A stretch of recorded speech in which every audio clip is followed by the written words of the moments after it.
cancer diagnosis. So let's see if we can wrap the Lord's loving arms around him. Speaking of God, if you are familiar with the local show that I do here in DFW, or the various times that I've had the great opportunity to fill in for Dennis, I've since in this year plus that we've been dealing with COVID. I remember I was yanked off a spring break in a mid-March beautiful week here in North Texas, and I said, you know what? If life is shutting down all around me, that what I probably ought to do is open a show with prayer. And I don't really envision stopping, because, COVID seems to be getting better. Please, Lord, let that be true. That might be about the only thing that's getting better. One of the first things we're going to take a look at on today's Dennis Prager Show, court packing. It's happening as we speak. I don't mean the procedure itself, but the first toe in the pool, Senator Ed Markey, whom you will hear in just a moment. I told you so. Dennis told you so. Almost anybody who's paid attention to the left told you they would do this.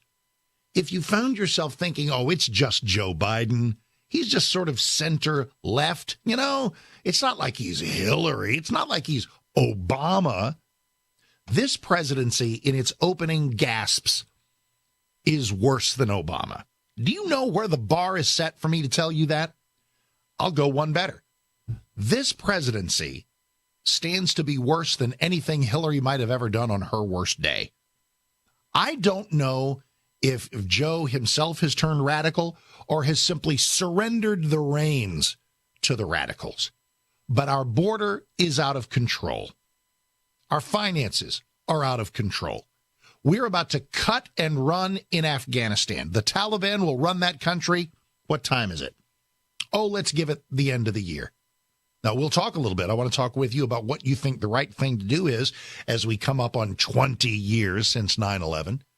I favored the Trump approach of a big drawdown, leaving, 500 or 1,000 troops at the Bagram airfield, about 30 minutes north of Kabul, Afghanistan, just so the Taliban knows we can still touch you. And I know it's the era of drones and the era of internet warfare, and we could probably bomb somebody pretty easily on a moment's notice. I know, but there's nothing like some type of even a light American footprint. I do not favor war without end. I'm not talking about 50,000 troops in Afghanistan and Iraq and any other country, for the rest of our natural lives. But this cut and run, it didn't work in Iraq. It didn't work in Vietnam. Anybody old enough to remember Vietnam? Vietnam is a communist country. Why? Because we cut and run. So COVID is getting better. Virtually everything else is on the hot rails to hell. So I maintain my upbeat countenance. I maintain the optimism that carries me through the day. And I'll tell you what helps me do that. And maybe it does for you as well. So if I can, as a guest here on the Dennis Prager Show, engage in a moment that I always begin my local show with, and I hope it is of benefit to you. And then we're going to talk about a bunch of things. We're going to talk some court packing. We're going to talk some Afghanistan. We're going to talk the J&J vaccine. Are there 6 cases out of 7 million? What? I don't know about you, but I've just spent a year telling people that it's crazy to overreact to COVID because of the low percentage chance of getting it, and if you get it, the really low percentage chance of dying. Now, we have some of the same people who suddenly favor yanking J&J because of 6 cases out of 7 million? Boy, there's a little statistical disconnect there, and we'll talk a little bit about that as well. And anything else you want, Suzette is taking your calls at 1-8-PRAGER-776, 1-8-PRAGER-776. Always go to DennisPrager.com for anything Dennis related, to catch the show, stream the show. And if you want to hang out with me in the crazy world of Twitter, follow me on Twitter at Mark Davis, M-A-R-K Davis. And as we begin, Lord, guide us and protect us as we face the challenges of each new day. Be with us as we chart a course out of this COVID nightmare. Help us to be smart and safe, and let us continue to lift up those whose lives and livelihoods have been sidelined by shutdowns and restrictions. Lord, we thank you every day for this blessed nation and for your hand in creating it. Fill our hearts with the energy to protect the freedoms which come from you, which our nation was founded to protect. Guide us to fight for our liberties within the law and by following your law. Let us navigate these troubling times with a positive spirit, treating others as we would wish to be treated. Lord, these are times of trial and challenge. Lift us as we follow your word and work for a better America, where our Constitution is honored, where our borders actually work, where our elections are reliable, and where our differences are hashed out with honesty and goodwill, and our freedoms of speech and worship are protected.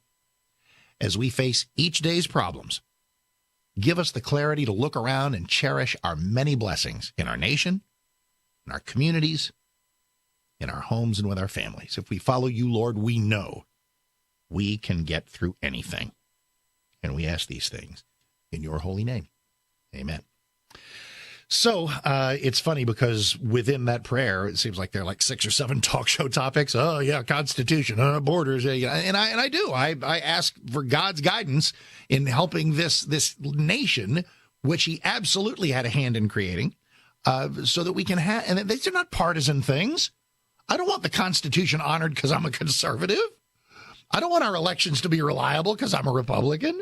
Come on, these are things that everybody should want. All kinds of things that everybody should want are suddenly up for debate. I wrote a book about this. It's called Upside Down. 2016, every word still true. If you want to go to Amazon, do Mark Davis Upside Down. It's a bunch of chapters, a bunch of little subtopics of ways in which the left has gotten a hold of things and screwed it up. How the left has turned right into wrong, truth into lies, and good into bad. Very proud of that book, and I hope you enjoy it as well. Mark Davis, Upside Down on Amazon. Go grab that, and you'll see what I'm talking about. And heaven knows I could crank out a few more chapters in the years since. And just to kind of wrap up this segment, we'll come back, and then we'll just keep your car on the road, because I'm going to let you hear Senator Ed Markey talk about how the Supreme Court is broken. Well, broken? It's on its way to being fixed if we can just get John Roberts' head, pulled out of some orifice. If we can just get, Gorsuch and Kavanaugh and Amy Coney Barrett to actually do what they're supposed to do all the time and not just some of the time, we're in the process of fixing a Supreme Court that had been broken under the weight of judicial activism and judicial tyranny. So, and you know what? On a prior theme, I don't want the Supreme Court to do my political bidding. Roe v. Wade, for example. The unconscionable 1973 ruling of Roe v. Wade, concocting out of whole cloth a right to terminate a pregnancy, a right that does not exist. You can't find it. It doesn't exist. So Roe v. Wade is improperly found, and I want it overturned, not because I am pro-life, but because it is unconstitutional. Ditto with Obergefell versus Hodges, gay marriage. There's no right to expect a state to legally recognize your same-sex marriage. If a state wants to, it can. But it doesn't have to. If a state wants to have permissive, ghoulish abortion laws, they can. But if they want to ban it, they can. And that's what will happen when Roe v. Wade is overturned. And again, I don't seek that because I am conservative or because I am pro-life.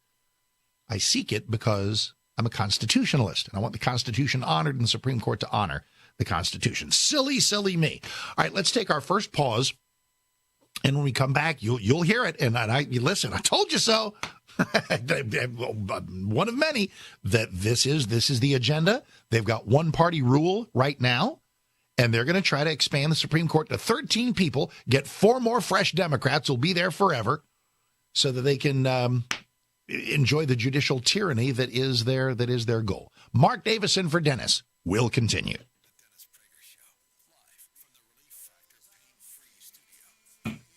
Boom, boom, boom. Okay, calling on Skype.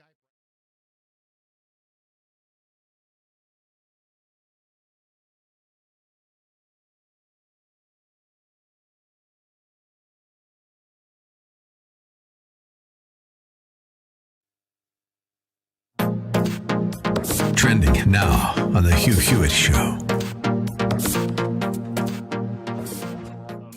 On the first day of office, Joe Biden issues this executive order that deals with the Keystone XL pipeline. We're involved in that lawsuit to challenge that. He also created a working group, as he called it, with unelected cabinet members to decide what is the quote-unquote social cost of greenhouse gases. And so it's more like Nostradamus than it is Newton, right? They're predicting warfare and migration patterns and all these things hundreds of years in the future, pulling all of that back, and then giving a blank check to the EPA and transportation, all these agencies to overtax and overregulate every aspect of our lives, making things more expensive, like cars and microwaves. We're on the front lines fighting that. If you look and see what the AGs are doing across the country to really push back, Missouri's in the lead on that.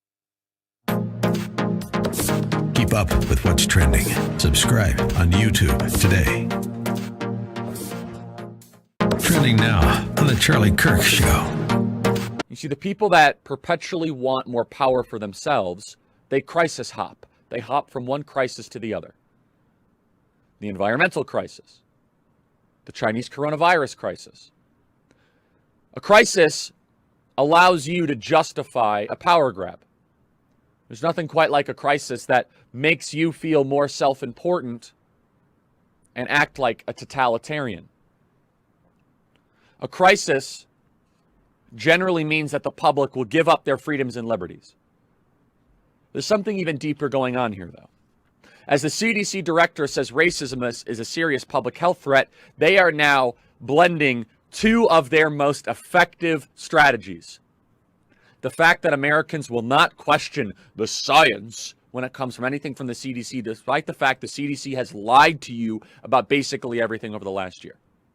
The CDC has been wrong about almost everything, contributing to a serious mental health crisis, a suicide epidemic, alcoholism, drug usage, self-worth issues with young people, 40% of small businesses being closed, and the lockdowns did nothing. Let me say that again. The lockdowns did nothing to actually improve the well-being of our country. But the CDC now knows that Americans would rather be safe than free, and that safetyism is the predominant viewpoint in America. And they also know that Americans will not challenge this idea that America is systemically racist. Just won't. Keep up with what's trending. Subscribe on YouTube today. Trending now on The Mike Gallagher Show. He's made a very big deal about ghost guns, homemade guns, as you said, that cannot be traced. I didn't realize there was a rash of ghost guns used in these high-profile mass killings that Biden referenced.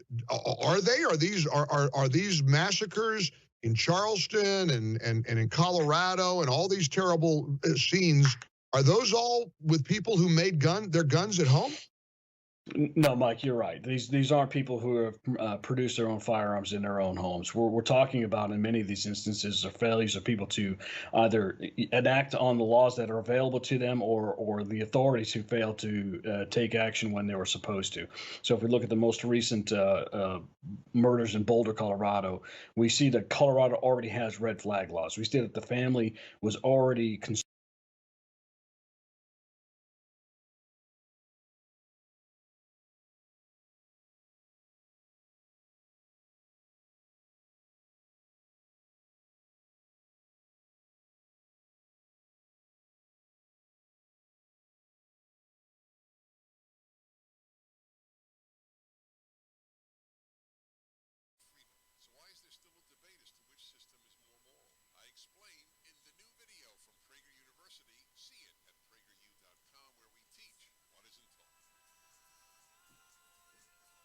That is what they do. Little Philip Phillips of American Idol fame and home. Thanks for making the Dennis Prager Show your home for a thoughtful conversation at this time each day. Mark Davis with you from 660 a.m. The Answer in DFW. A little early phone call action. I'm all about that. I've got the audio of Ed Markey as he unveils this blatantly naked political power grab of court packing. So let's see what folks think about that. 1-8-PRAGER-776, 1-8-PRAGER-776. We are in Los Angeles. Mark Davison for Dennis. Happy Thursday. How are you? I'm good. How are you? Good. Okay. I disagree with the fact that you're saying that the Democrats are court packing, and tell me, why do you think that's illegal? I didn't say it's illegal. It's not even unconstitutional. They Well, absolutely then if you wait, go ahead. I'm saying that it's a horrible idea. Their motives for doing it are obvious. The Supreme Court, with 9 people on it, has worked for about more than half of the nation's history. There is no reason. Did it ever the court went to 12 people before? I'll be done in a moment. There is no. In history. We can't both talk at the same time. Is it the very first time? Mike, I'm 10 seconds from done. There's no reason to do this except to achieve judicial tyranny. Go, your turn. Perfect. Was it done before or not, if you go back in history?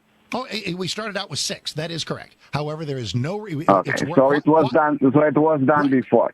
Am I right? Why is 9 problematic now? Then it's problematic because during Obama's administration, Mr. McConnell, he refused to appoint all his... Correct. Let me finish. I'll let you... Well, no, I know. He refused to appoint... We are all well familiar with the Merrick Garland situation. We're all well familiar with that. And it involved a death within an election year. And it enabled people to have the presidential election. You see, the problem is you don't let the caller talk. That's your problem. Actually, I believe you have. So go, please tell me. It has nothing to do with. Merrick Thank Garland. you. So do you think that I start something to go over me again? So do you think it was okay by McConnell to say that we're too close, 10 months away from the election? Of course it was. And I'll give you a consistent answer. Then wait a second. Doggone it, dude! I can't do this to myself, to the show, or to the listeners. I cannot do it. I'm done. And I love you, and I appreciate you. Here's why the McConnell decision not to offer up Merrick Garland was just fine. It was a vacancy within an election year. And in order to reveal consistency, the only reason you wanted Merrick Garland is because you are a liberal. Now, I am a conservative. So let's flip the script. Let's say there was some situation where there was a nominee that I wanted, but it was an outgoing president, lame duck president's not running for re-election. We got there's going to be a new president. No two ways about it. There's going to be a new president, and that was certainly the case in 2016. And let's say that it was a nominee that I wanted offered up. Because, we got the presidency. Let's put somebody. And the idea of a Democrat Senate majority leader said, nope, we're not going to do that because the election. We're in the election season. We're months away. We're going to let the people decide and have a rare, somewhat more direct opportunity to pick the next justice. I would say that was fine. I would say that was fine, too. That's called consistency. Now, Senator Ed Markey of Massachusetts, get ready. We are here today because the United States Supreme Court is broken. It is out of balance, and it needs to be fixed. Too many Americans view our highest court in the land as a partisan political institution. What? This is Ed Markey saying this? They want it to be a partisan political institution, to do their bidding because they know that their radical agenda tends to not succeed as well when it's taken through the usual route of the legislature. Not our impartial judicial branch of government. Too many Americans have lost faith in the court as a neutral arbiter of the most important constitutional and legal questions that arise in our judicial system. Neutral arbiter. I want a neutral arbiter. I want justices who call balls and strikes. I am not looking for any result to pad my conservative philosophy. I do not ever look for the Supreme Court to do my political bidding. I don't even speak in terms of conservative justices. I don't. I speak in terms of constitutionalist justices. What's the difference? Because when you think conservative justice, you think of maybe about somebody in a black robe who's trying to bring about things that conservatives will like. Well, this is the sad fact that only the conservatives seem to care about the Constitution these days. And as I explained, first segment, I don't want Roe v. Wade overturned. I don't want Obergefell versus Hodges overturned. I don't want anything overturned to feather my conservative nest. I want the Constitution honored. I didn't enjoy the D.C. versus Heller ruling on gun control, identifying, shocker, that you have a right to have a gun to defend yourself. I didn't want the Constitution the Supreme Court to rule that way because I like guns, even though I really do. That's not why I wanted it. I wanted it because the Second Amendment is in there. The Second Amendment is in there. A right to abortion is not. The Second Amendment is in there. The right to expect your state to recognize your gay marriage is not. It is that simple. It is that simple.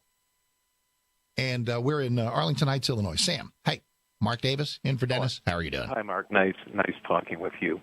Hey. You know, I'm wondering if the Democrats do go ahead and pass a statute that the president signs, increasing the court size.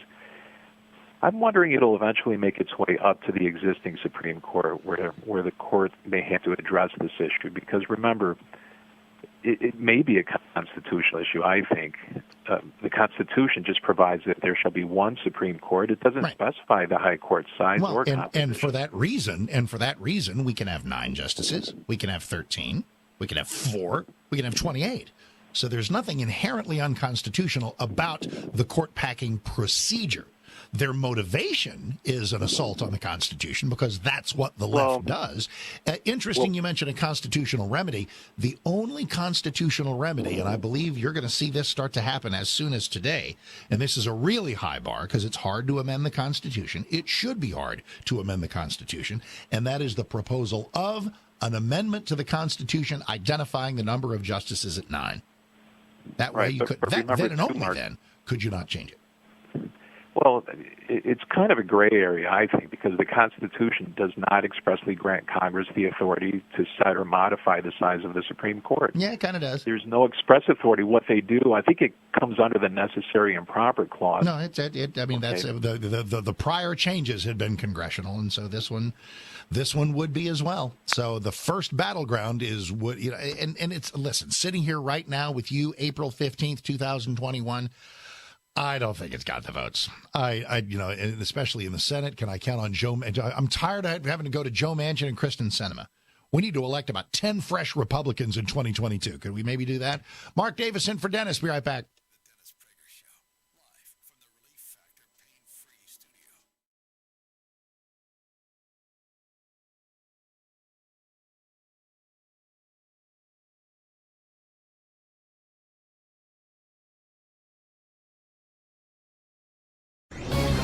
This is Carol Platt-Liebau for townhall.com. Calling new Biden legislation an infrastructure plan is like calling a shark a dolphin. They both may have dorsal fins, but you mistake one for the other at your peril. Don't be fooled. Only 5% of the bill's spending would actually go for roads and bridges, what normal people think of as infrastructure. Add in items like Amtrak and broadband, and you're still only at 30% of the eye-popping total of $2.3 trillion. And you're supposed to pay for all of this with the biggest tax increase since 1968. Here's what's worse. The bill is actually about leftist social engineering. It would end right to work, something the left hates because it guarantees no one can be forced to join a union or pay union dues in order to hold a job.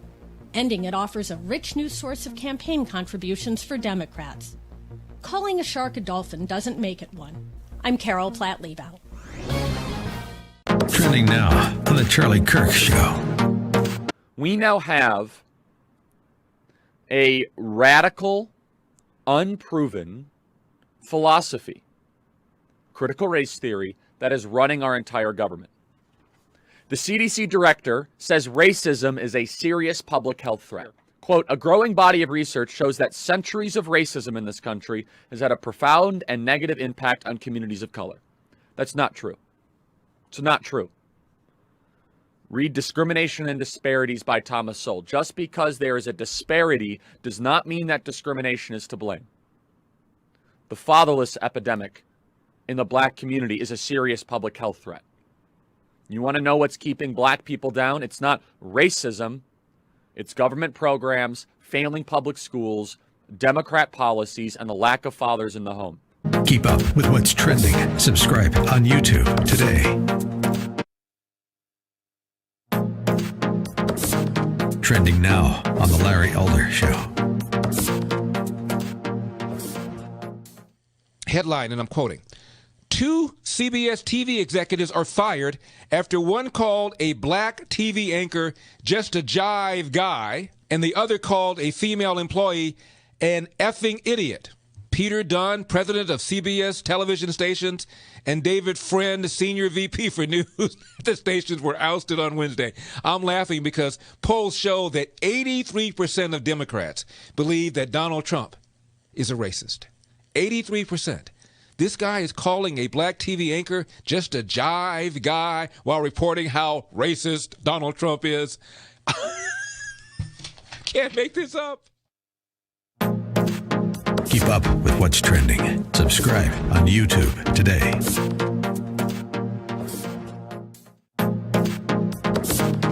Trending now on America First with Sebastian Gorka. Why is it that we have to wait? Is this so often the case for a British tabloid newspaper to report the story of Hunter Biden for anybody to take notice? Because our media just aren't interested. Our media want to protect the Bidens. They want to protect liberals, most of the media, and they just aren't. They're not honest brokers, right? We knew the contents of this laptop in September and October. Yeah. This should have been out and out everywhere. But what do we have instead? Instead, we had the New York Post being blocked from Twitter.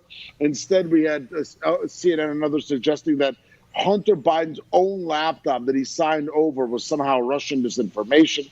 Absolute nonsense. Well, it's strange, isn't it? It's strange to say, it's Russian disinformation. Then for Hunter Biden in a puff piece interview,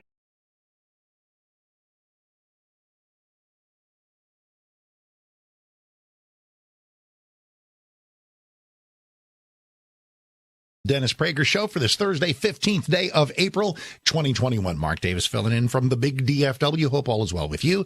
Intermixing the alarming sound of Ed Markey, Democrat Massachusetts Senator, floating this Judiciary Act of 2021, also known as court packing. It's when you're just not satisfied with the way things are going on the court. Too much constitutionalism, too many things being ruled on by what the founders actually said or what we divine their meaning and intent to have been. That doesn't work with today's left. They've got to have judicial activism, the kind of justices who'll get in there and rule not on the words of the Constitution, but on the way they think America ought to be, the way they did with Roe v. Wade. That wasn't about the Constitution. They didn't want any state telling a woman she couldn't get an abortion. So doggone it, they made sure a state couldn't do that. How easy was that? The answer is absurdly easy and profoundly unconstitutional. We are in Livermore, California. Ray, hi. Mark Davison for Dennis. Welcome. Hang on a second. Wrong button. Here we go. Hi, Ray. Mark Davis, welcome. How you doing? There we go. Hey, Mark, it's great having you when Dennis isn't here. Thank you. Appreciate it. And the left, as you've already stated, you kind of ran into something I was going to say, but if the court had 6 members, as you stated, as it once did, and it was a 4-2 left advantage, they would have no problem with the numbers on the court.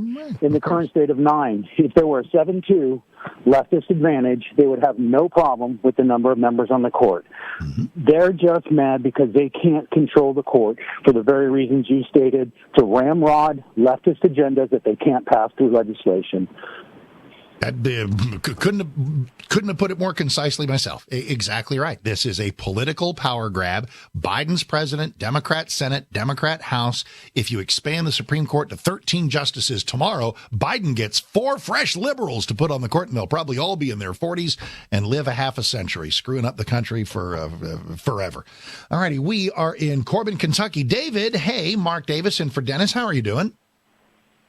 Doing good, Mark. It's good to hear you again. Thank you. I appreciate you taking my call today. Thanks. I'm kind of off topic. I'm a little bit off topic, Mark, but something I was curious about. That's all right. I lead an off-topic life. In the light of the murder of the family last week, by the former NFL player that had they're attributing it partially to concussions that he received, may have affected his behavior. With that in mind, I'm curious, who is going to be liable for concussions or maiming injuries received by girls in grade school, high school, and college sports when they're playing against males or transitioned or ever what they call it, Right, I think it's oxymoron. Right. In the sporting environment, it tends not to be, for the most part, at least at the moment, girls trying to get into the football team, or they will be destroyed and annihilated in a football game. Everybody just went goo goo gaga when this young lady started kicking for Vanderbilt. It's kicker. What difference does it make? You ever seen a kicker have to be the last line of defense? You ever see a kicker involved in guess what? Sometimes kickers get tackled. Yeah. Sometimes kickers have to do tackling, are surrounded by 7 people who weigh 300 pounds. She could have been absolutely liquefied on the football field. So most of them, David, we can't both talk at the same time. Sit tight, brother. Be done in a minute. Most of them involve like track or things where you're competing side by side, where the problem is not so much physical destruction of the woman, but the woman being defeated by a biological male. Go ahead. I understand. I guess I was speaking more in terms of partial contact, like lacrosse or soccer. Yeah, maybe. I don't know that there's. What's kind of funny, there are. We've got some stories here in Texas of gender confused boys trying to get on the girls wrestling team. So, I sense the heart of your question is if, as a result of this, it's not just a competitive disadvantage, but what if a young lady gets really horribly hurt because she has been forced into competition with a biological male? That's a tough call, because as soon as I would think that a court solution is probably not in the offing. If it's been made legal, if it has simply been given a societal blessing, you can't sue the school district. School district will say, hey, we tried to stop this. If they did, school district didn't make it happen. People probably will have successfully sued in order to achieve this imbalance. So it will be a problem with probably no solution. The only solution will be for girls to think whether they even want to be on a certain team if the tide has shifted toward the permissive inclusion of biological males to compete against them. Women's sports are under attack. Mark Davison for Dennis, right back.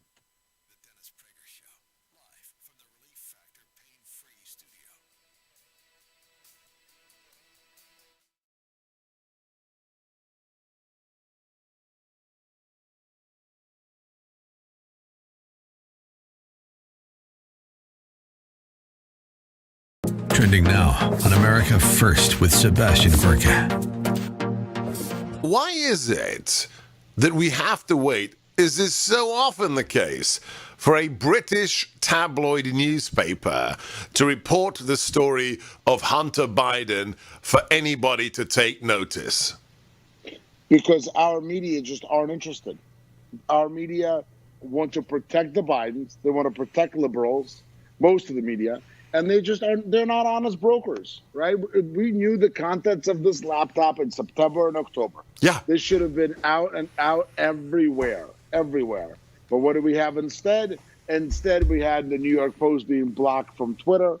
Instead, we had CNN and others suggesting that Hunter Biden's own laptop that he signed over was somehow Russian disinformation. Absolute nonsense. Keep up with what's trending. Subscribe on YouTube today.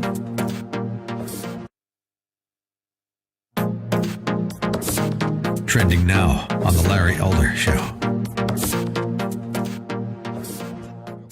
Black Lives Matter co-founder Patrisse Cullors, the one who says she is a trained Marxist. Myself and Alicia in particular are trained organizers. We are trained Marxists. Okay, that's Patrisse Cullors, a trained Marxist. She just did this multi-million-dollar deal with the Warner Brothers, and she's just purchased a home here in California. The home is located in Topanga Canyon, $1.4 million, 3 baths. I'm going to give it up. It pays to be a trained Marxist. Keep up with what's trending. Subscribe on YouTube today.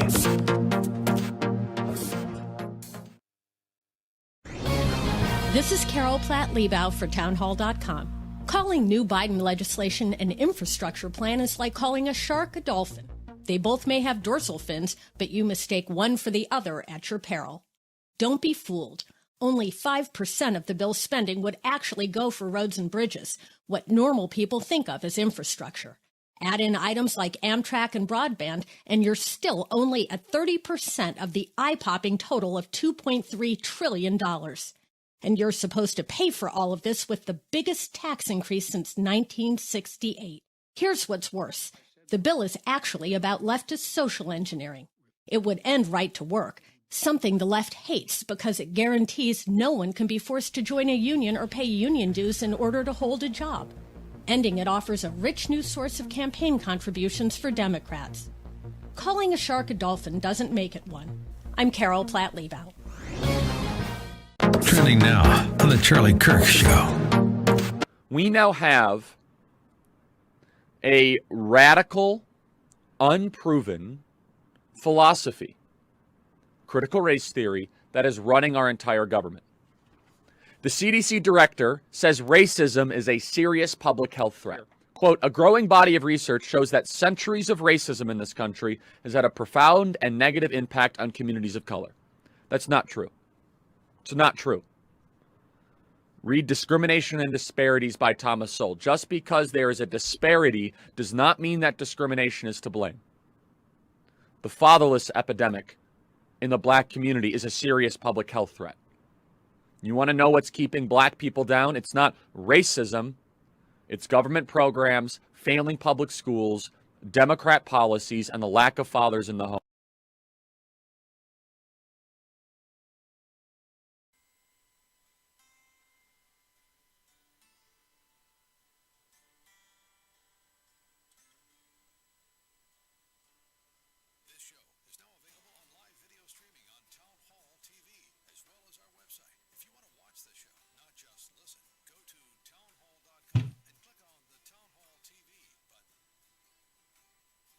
And if you do that right now, the first thing you'll notice is, hey, that is not Dennis Prager. That's something that may become apparent even from listening as well. That is true. Just today, Dennis is back tomorrow. Mark Davis filling in from 6:60 a.m. The Answer in the big Dallas-Fort Worth. We are loving Texas springtime. Hope things are going well for you wherever you may be. Things are not going well in the country in about 45 different identifiable ways. But let's be happy warriors. Let's dive in with a determined optimism and see what we can do. I've often compared this to like being in a leftist batting cage where you put on the helmet, you pick up the bat, and you just knock every bad idea or try to bat away every bad idea that's coming at you. And they don't come much worse than this. Court packing. Just within the last hour or so, Senator Ed Markey of Massachusetts laying down the quote-unquote logic of court packing, but you and I know what it is. We know what's going on here. Here came Gorsuch, Kavanaugh, and Amy Coney Barrett, actual constitutionalists interpreting the Constitution with an eye toward what the founders actually meant, rather than with a moistened finger to the breeze of momentary societal political whim. And that doesn't work for today's Democrat Party. Senator Ed Markey. And I'm disappointed to say that too many Americans question the court's legitimacy. Well, the left does, because your definition of legitimacy is the kind of judicial activism and tyranny that you seek. The consequence is that the rights of all Americans, but especially people of color, women, and our immigrant communities are at risk. Okay, a moment here. If there's anything that the left does, it invents rights that don't exist. It invented a right to abortion. It invented a right to have your gay marriage recognized by every state. It invented, it clearly wants to invent a right for anybody with a pulse to legally inhabit the United States of America. the Constitution is there to protect rights that do exist, not to entertain some crazy quilt tapestry of rights that do not exist. And as far as the notion of this is pure identity politics, the rights, particularly, what did he say, of people of color, of women, of immigrants. Do you know why Lady Justice is blind? That statue, that famous statue, you can see it, just do Lady Justice statue, just Google that. And what you may see is the statue that's at 6th and Pennsylvania in Washington that sits in front of the Department of Justice, as well it should. Lady Justice, and as I describe it, it'll be familiar to you. She sits, and she is blindfolded, and she holds a scale in her hands. The scale is representative of judicial balance, weighing out the things that are before her. A court should weigh carefully this side versus that side. And why the blindfold? Because the court, the judiciary, our entire system should conduct that process without any regard for who is before the bench. It doesn't matter whether you are a man or a woman. It doesn't matter what race you are. It doesn't matter what sex you are. It doesn't matter what your immigrant status is. None of that matters. Everything should be on the merits of the case. There's no justice for black people or white people. There's no justice for women or men. There's just justice that should be conducted and sought without any regard to pigment or plumbing, as I often refer to it. Race and sex don't matter. Socioeconomic status doesn't matter. It shouldn't. Now, I know full well if you are rich and have a really good lawyer, you might get a better result in the courtroom. And that's true. That is absolutely true. And that's a human failing in a human system. This will never be perfect. But as the left sees more and more rulings from the Supreme Court that come according to the Constitution, rather than the judicial tyranny to which they've become accustomed, that's why you have the white-knuckle panic that leads to this, leads to court packing, the Judiciary Act of 2021. The concerns the American people have about the high court are legitimate. The concerns are held by liberal. Conservative Americans, not listen, conservative Americans are concerned too. I'm concerned about the Supreme Court. It's called John Roberts has been abducted by aliens, and they left us this guy. It's called Amy Coney Barrett, Neil Gorsuch, and Brett Kavanaugh are not batting 1,000. And I'm sorry, some people have called me and said, well, they're right like 80% of the time. What? They need to be right if you're a constitutionalist, you're right all the time. What, the Constitution only matters 80% of the time? And they are well-founded. The court is broken. And make no mistake about it, the court is broken because leader Mitch McConnell, his Senate Republican colleagues, and Donald Trump broke it. Definition of breakage, no longer run by tyrannical leftist justices. We are in Encino, California. Ruben, Mark Davison for Dennis. How you doing? Hi, how are you this morning? I'm good, thank you. Good. Listen, I'm going to make this short and it's not sweet. And I'm really hoping that you can find a way to refute me. But I believe now, and I hate to say it, that I think really the left's goal is to move into a government situation that's not unlike 1984, the kind of big brother government that is a terror of 1984, something like the Soviet Union was. And I think, I hate to say it, I think they've won. As I look at the situation, the game's not over.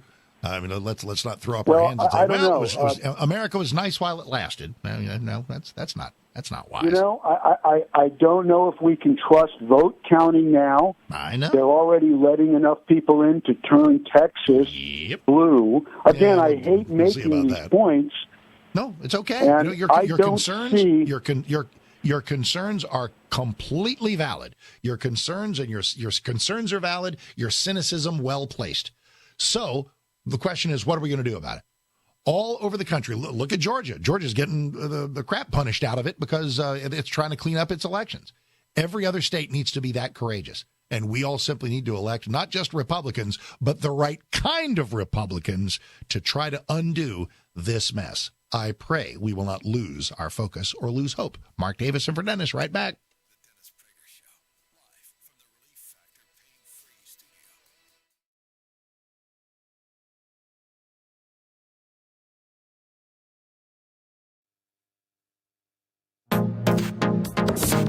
now on the Hugh Hewitt Show. You know that we have Byron York of the Washington Examiner and Fox News just back from the border and his wife. You're doing fine, thanks. No, I think it's pretty bad. Did you see border czar Kamala Harris when you were down there? You know, I looked and looked and looked, but she was not there. And it's actually pretty obvious why she is not there, which is if she went, she would draw attention to just enormous failures, one after the other, by this administration. I just think it's no secret that no politician would want to go and take a big group of press with her and say, here, look, we're failing here, and we're failing here, and we're failing here. So, now, Byron, where did people like to know what a reporter's life is like? Where did you go, and how long did you stay at each of those places? This was in, I should say, in McAllen, Texas, and in Mission, Texas, which is one of the worst spots now. And the takeaway from this, the takeaway is the government's response to this incredible surge of illegal border crossers is entirely improvised. I mean, it is totally jury-rigged. They are scrambling to deal with this. And the reason they're scrambling to deal with this is that President Biden, in his first days in office, just threw out the foundation of the way the government deals with migrants with nothing ready to replace it. Keep up with what's trending. Subscribe on YouTube today.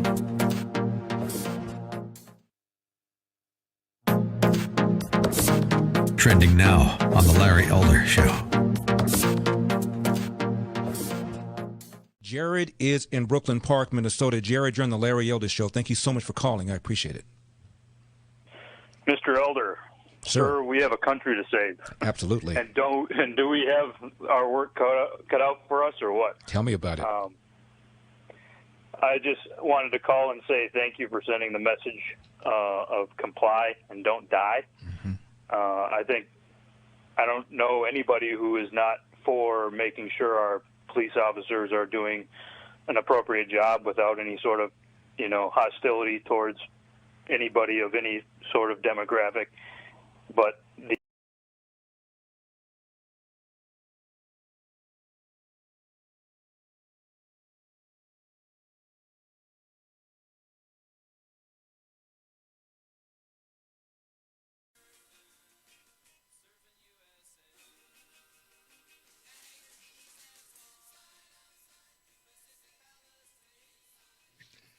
most of the surfing folks are doing right now is probably involving surfing the web. And if you're doing that, God, is that how 2002 is that, surfing the web?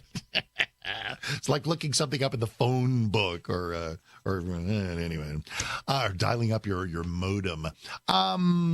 If you are web surfing, though, DennisPrager.com for all things Dennis. Appreciate you being here. Even when the fill-in guys are here, that would be me, Mark Davis from 660 AM The Answer in Dallas, Fort Worth. So a lot of this angst, a lot of this Democrat mojo toward court packing comes from these. They're still enormously wounded by the failure of Merrick Garland to get a hearing. And as I explained to a caller earlier, to achieve consistency, I believe that it's perfectly fair game for a nominee to not be offered up in the election year where you know you're going to get a new president. If the existing president is running again, go for it. You're president every day. You're seeking to be president again. That's fine. 2016 was not the case. It wasn't the case. Obama was done, and it was time to determine who the next president would be. And it was either going to be Trump or Hillary. And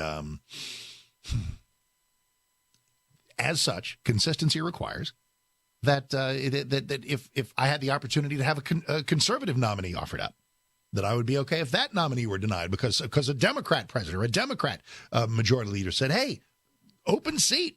Here comes a new president. Let's let the people decide. Let that new president make the pick." I'd say that's okay, even if it meant my side might lose. Senator Ed Markey earlier today. They violated historic norms governing Supreme Court appointments. They created a precedent that the Senate would not confirm a justice to the Supreme Court during a presidential year, refusing to give now Attorney General Merrick Garland a hearing and a vote. That's right. They held the seat open for months and months and then allowed Donald Trump to appoint Neil Gorsuch. Exactly. And if Hillary had won, she would have been allowed to appoint Merrick Garland or anybody she pleased. That was called giving the American people, giving the voters a shot at making the Supreme Court a campaign issue, which was fantastic. They claimed that the proximity to a presidential election meant the seat had to be held open until the people, through their votes for president, could decide who should fill it. Senator McConnell even wrote that because we were, quote, in the midst of a presidential election process, we believe that the American people should seize the opportunity to weigh in. What a horrible concept. What a terrible, terrible, noxious, sinister idea to allow people to have a choice at a Supreme Court pick with the ensuing election. Go figure. Mark Davis in for Dennis Prager. Sit tight. We're just getting warmed up. Grab a line, 1-8-Prager-776. It's Thursday. Glad you're here.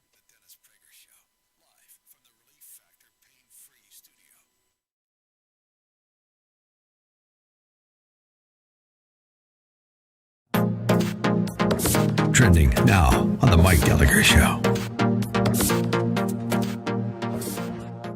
The Vice President of the United States of America. Honest to goodness, this is like a skit right out of the TV show Veep. You ever seen it? Julia Louis-Dreyfus?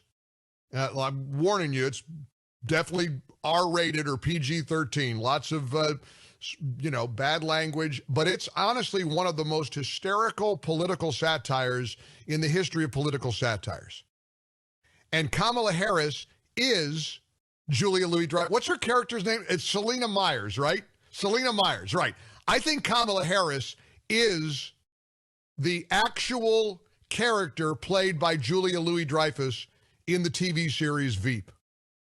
Because there's been an announcement made moments ago about Vice President Kamala Harris. You're going to think I'm making this up. You know how Kamala Harris was tapped as President Biden's pick to deal with the immigration crisis we're facing in America, right? You're with me? They picked Kamala Harris to head up the effort. Well, people keep asking, why doesn't she go to the border?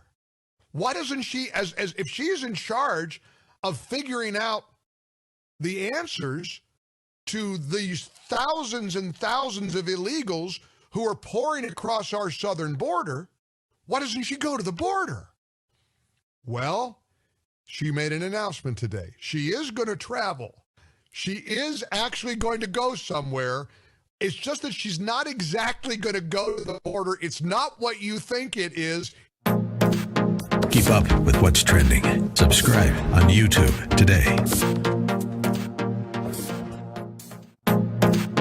Trending now on the Charlie Kirk Show. And so while their TV network ratings are cratering, their web traffic remains rather substantial. Therefore, this revelation is not insignificant. And guess what? This guy's the technical director. This guy oversees a lot of the digital operations. In Cut 50, James O'Keefe describes to Sean Hannity what Project Veritas has released. I've never seen James O'Keefe wear a tie. It's really interesting. Good for him. Play tape. You saw the tapes. He's admitting the network is propaganda. He says they were trying to get Trump out without admitting that's what they were doing. You saw me confront him about that. I just want them to be honest. He's not being honest. They're deceiving. And he says that they're helping Biden. They're painting Biden in order to help him with his aviator shades. So this is an extraordinary admission. It's the #2 trending story globally on Twitter, which is ironic because Jack Dorsey banned Project Veritas from Twitter, yet our stories trend on Twitter. That means the truth is getting out there no matter what. And so CNN is the 85th most trafficked, it is Alexa, I was right, website in global internet engagement, most trafficked site. and our 240, and Alexa, I'm sorry, Fox, I'm getting so much information here. Fox is 246. Is that right? Am I reading that right, Connor? So CNN is a top 100 website. So don't underestimate the value of CNN. The cable network is a waste of time. No one watches that. It's a very unserious network. Their digital dominance is a very real thing. It is. Therefore, what James O'Keefe is revealing needs to be taken seriously. So my point is, look at CNN more holistically outside of just Jake Tapper and Wolf Blitzer and Fredo. That's not the entirety of their influence. Keep up with what's trending. Subscribe on YouTube today.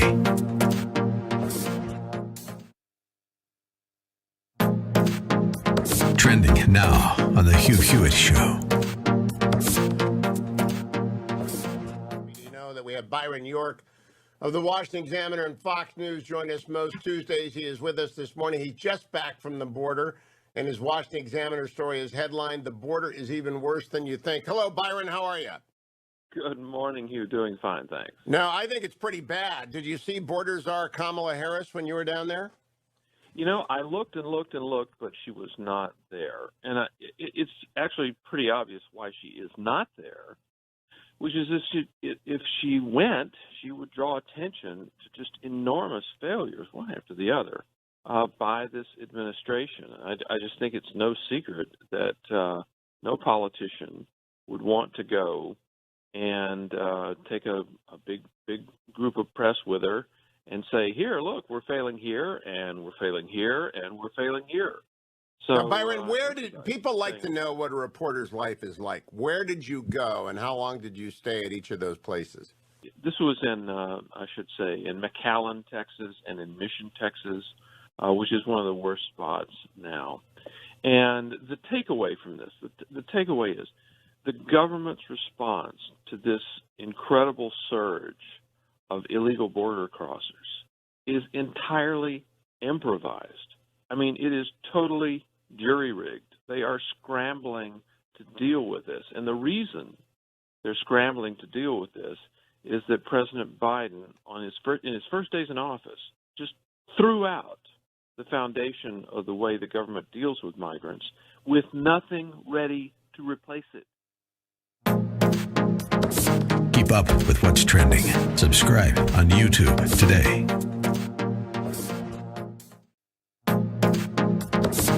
Trending now on The Larry Elder Show.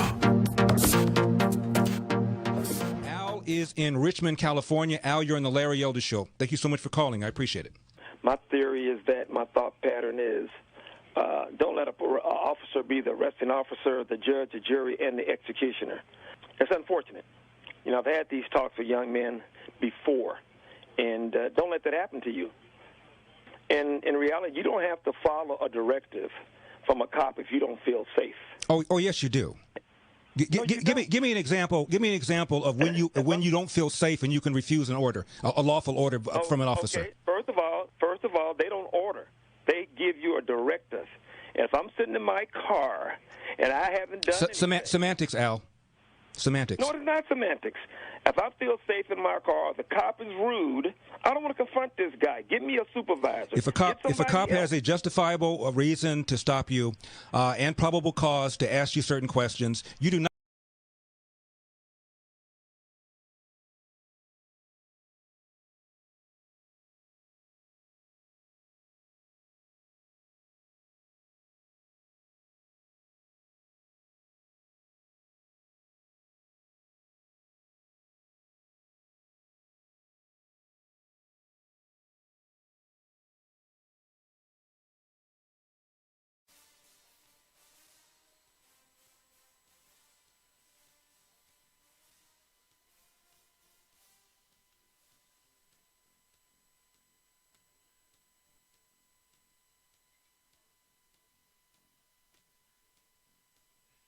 It is the Dennis Prager Show for this 15th day of April, a Thursday in 2021. Welcome. Mark Davis filling in from 6:60 a.m. The Answer in Dallas-Fort Worth. Hope all is well with you. And if you're just joining us, we are involved in a little court packing 101. the various reasons why it is a dreadful idea. And you know what? I'm going to offer you the same consistency test for myself that I have on various other things, as we'll continue to visit a little bit of the Ed Markey introductory comments there from the steps of the Supreme Court on the occasion of the Judiciary Act of 2021, the Blue Ribbon Commission that Joe Biden suggested we needed to look at issues of the Supreme Court. Well, you know what the issues are of their Supreme Court is we got too many constitutionalist justices. Oh, it's terrible. We don't have the usual reliable strain of judicial tyranny that we've been able to enjoy here in liberal land for decades upon decades upon decades. Well, as I said, in terms of just a certain consistency test, that if the tides were turned, and if, as you know, in 2016, and again, a lot of this goes back to the Merrick Garland nomination. This isn't the only thing we're going to talk about, by the way. In fact, because next hour, let me tell you, next hour, a visit with a man who is very much in the news and very much in our prayers this week in history. In 1970, 51 years ago today, Apollo 13 had blown up on the way to the moon.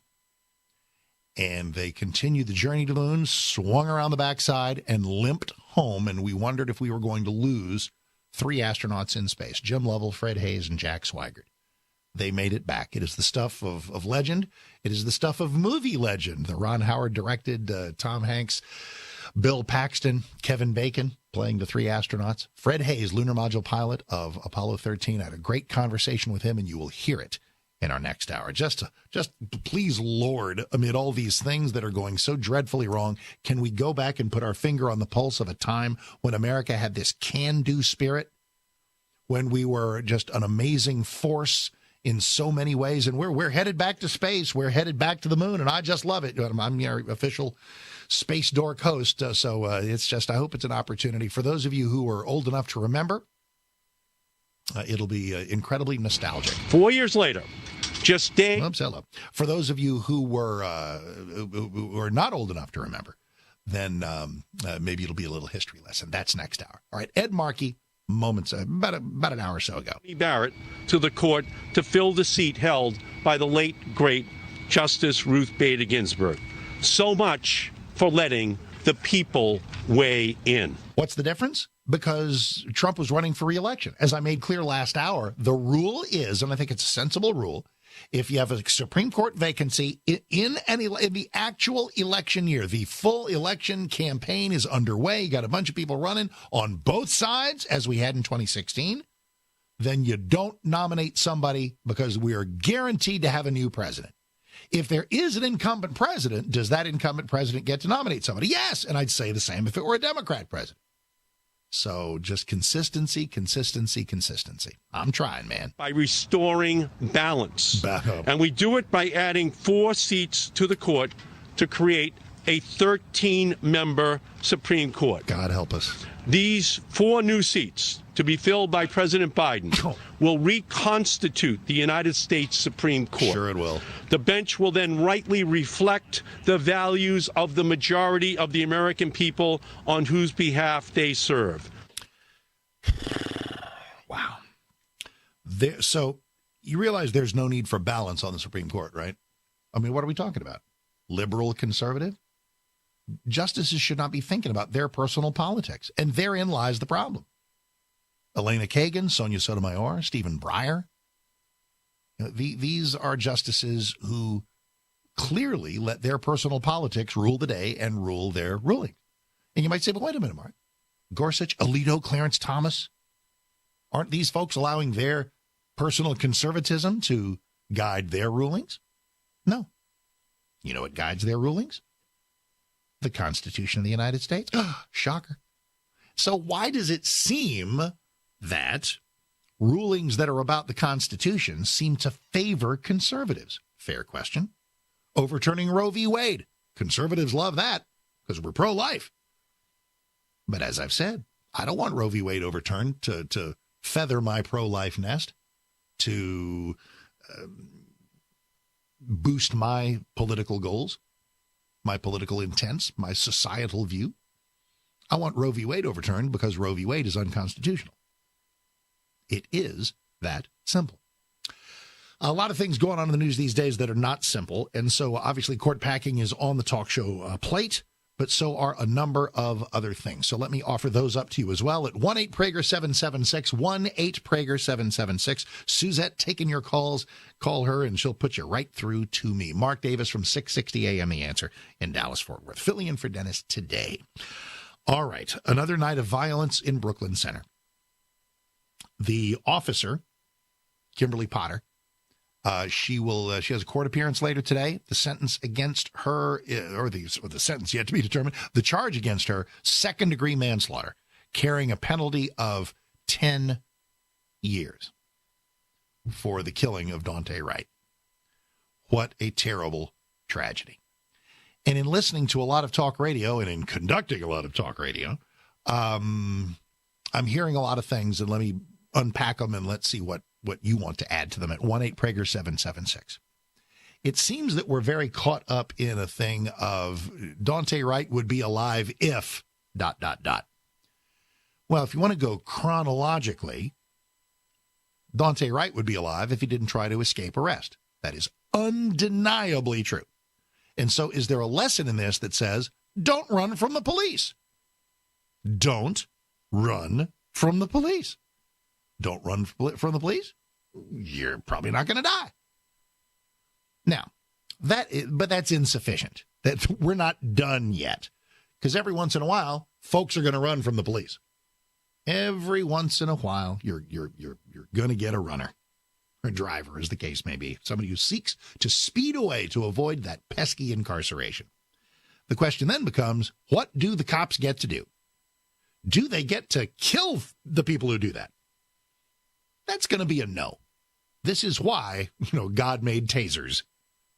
And this was the intent, it appears, of Officer Potter. I'm going to tase you. I'm going to tase you. I'm going to tase you, she says repeatedly on that tragic body cam. Of course, it's wonderful that the body cam exists. Thank God for body cam. Every officer should have a body cam. It should never be turned off when any interface with the public of significance is underway. All right? And then she pulls an obvious gun. Of course, it's obvious to me watching the video 47 times. It's a gun in your hand, ma'am. What are you doing? Taser, taser, taser. And she shoots him in the stomach and he drives off and dies. And if you find yourself thinking, how does she not know that was her gun? That's a totally fair question. It's the question I have. And if her answer is, I made a mistake, is that implausible? Because here's the other kind of unfortunate strain that I'm hearing. It's people who don't believe her story. They think she's lying when she says she made a mistake. Now, you realize what that means, don't you? It means that she saw Daunte Wright, saw him attempt to get away, and thought, I'll show this guy. I'm going to kill him. And then made up oh gosh, I shot him. I didn't mean to. And that's all phony, and she's lying. A couple of problems with that. First, it involves massive amounts of mind reading, which last time I checked was impossible. And the other thing is the only reason that people are saying that is because they so desperately need something to feed the narrative of evil, racist police out there intentionally killing all of our black people. And if it seems really hard, listen, I'm human. I have reactions. And when I heard that, one of the first things I thought was, how in God's name do you make that mistake? And the answer is you do.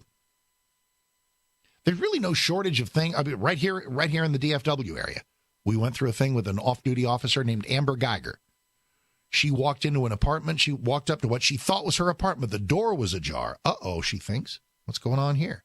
She creaks the door open in the dark. There's a guy, and she thinks there's a guy in my apartment. She draws her weapon and kills him. His name was Botham Jean. Problem was, not her apartment. It was his apartment. She opened the door of his own apartment, killed him right there. This struck me as criminal negligence, a mistake so profoundly tragic that it was, in fact, the commission of a crime. I feel the same way about Officer Potter. What ought to happen to her? Let's talk about that as well as we continue. Mark Davis in for Dennis.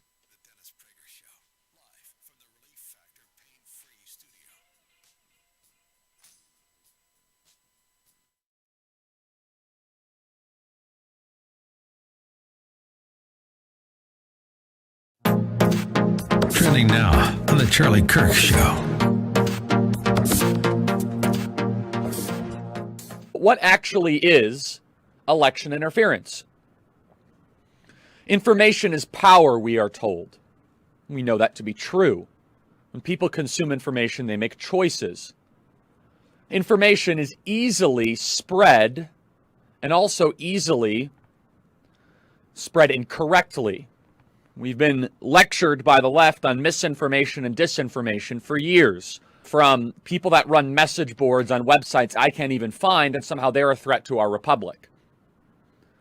What if I told you that a network that is mostly in airports, but also in 90 million homes, is actually a functioning Democrat super PAC? Keep up with what's trending. Subscribe on YouTube today. Trending now on America First with Sebastian Gorka. And how hard was it for 3 vaccines to be created in less than a calendar year? Could you give us some of the inside story? How hard was it to get the U.S. government with the corporations to create that historic success? Well, it was very hard. We had an FDA that takes a long time to approve things, as you know. You had Fauci saying it's going to take 3 years, maybe much longer. Most people thought you couldn't do it in 5 years. Most people thought you'd never even get a vaccine. I felt confident. And we did something else. We spent billions of dollars on manufacturing the vaccine before we even knew if it was going to work. It was a calculated risk. And if we didn't do that, you wouldn't have had it for 9 months after the date that they announced, which, as you know, because of what I did with drug prices, with the favored nations clause, that's going to be the biggest thing ever, assuming Biden keeps it, for drug prices. The drug companies aren't exactly in love with me, and they announced it 2 days after. I think everyone knew we were right there, but they announced it 2 days after. Now, supposing they announced it before, though, Sebastian, the press would have played it down. So if they announced it before, they would have acted like no big deal. When they announced it after, they made a big deal out of it. But between the FDA, who we pushed at a level that they've never been pushed before. So we got the vaccine done in less than 9 months, and it would have taken 3 to 5 years. I don't think they ever would have had it. Keep up with what's trending. Subscribe on YouTube today. Trending now on the Mike Gallagher Show. The Vice President of the United States of America. Honest to goodness, this is like a skit right out of the TV show Veep. You know, bad language, but it's honestly one of the most hysterical political satires in the history of political satires. And Kamala Harris is Julia Louis-Dreyfus. What's her character's name? It's Selena Myers, right? Selena Myers, right. I think Kamala Harris is the actual character played by Julia Louis-Dreyfus in the TV series Veep. Because there's been an announcement made moments ago about Vice President Kamala Harris. You're going to think I'm making this up. Keep up with what's trending. Subscribe on YouTube today.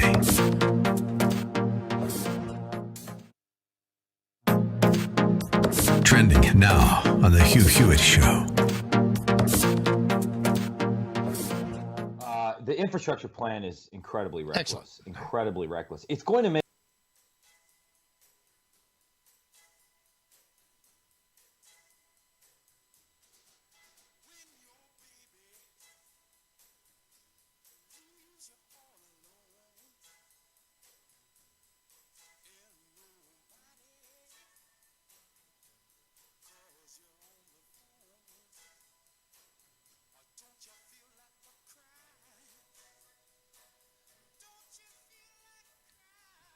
In fact, I do. Solomon Burke knows it. You know it. but we laugh lest we cry. We press on lest we give up.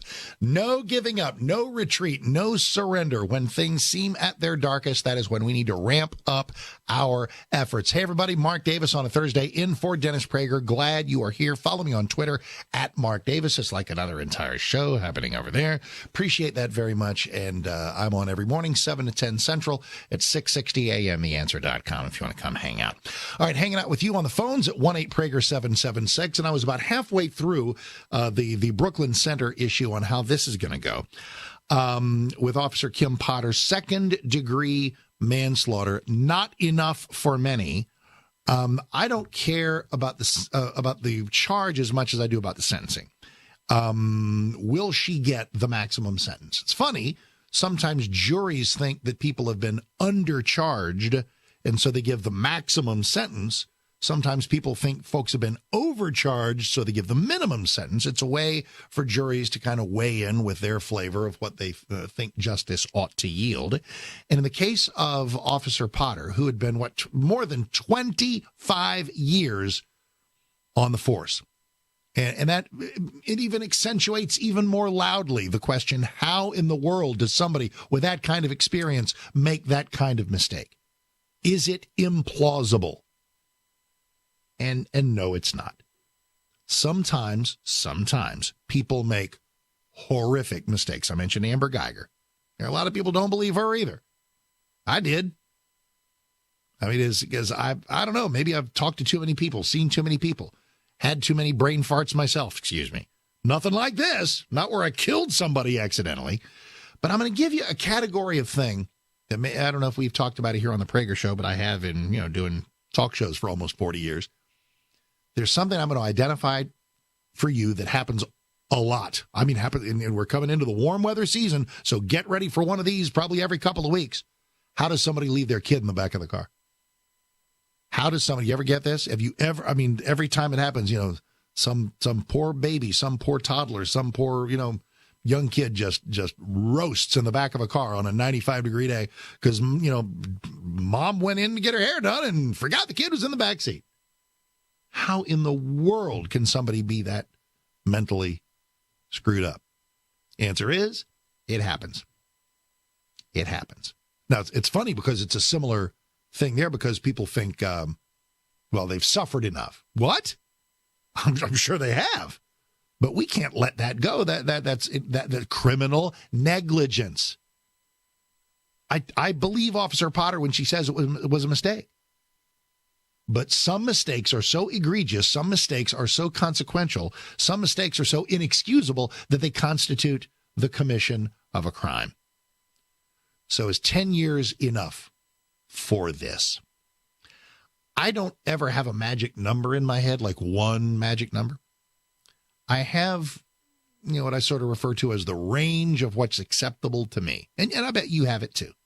Like right now, I could probably give you have a range of what Officer Potter ought to get. And maybe your range is, 40 years to death. Maybe your range is a year or two. That would seem a little lenient to me.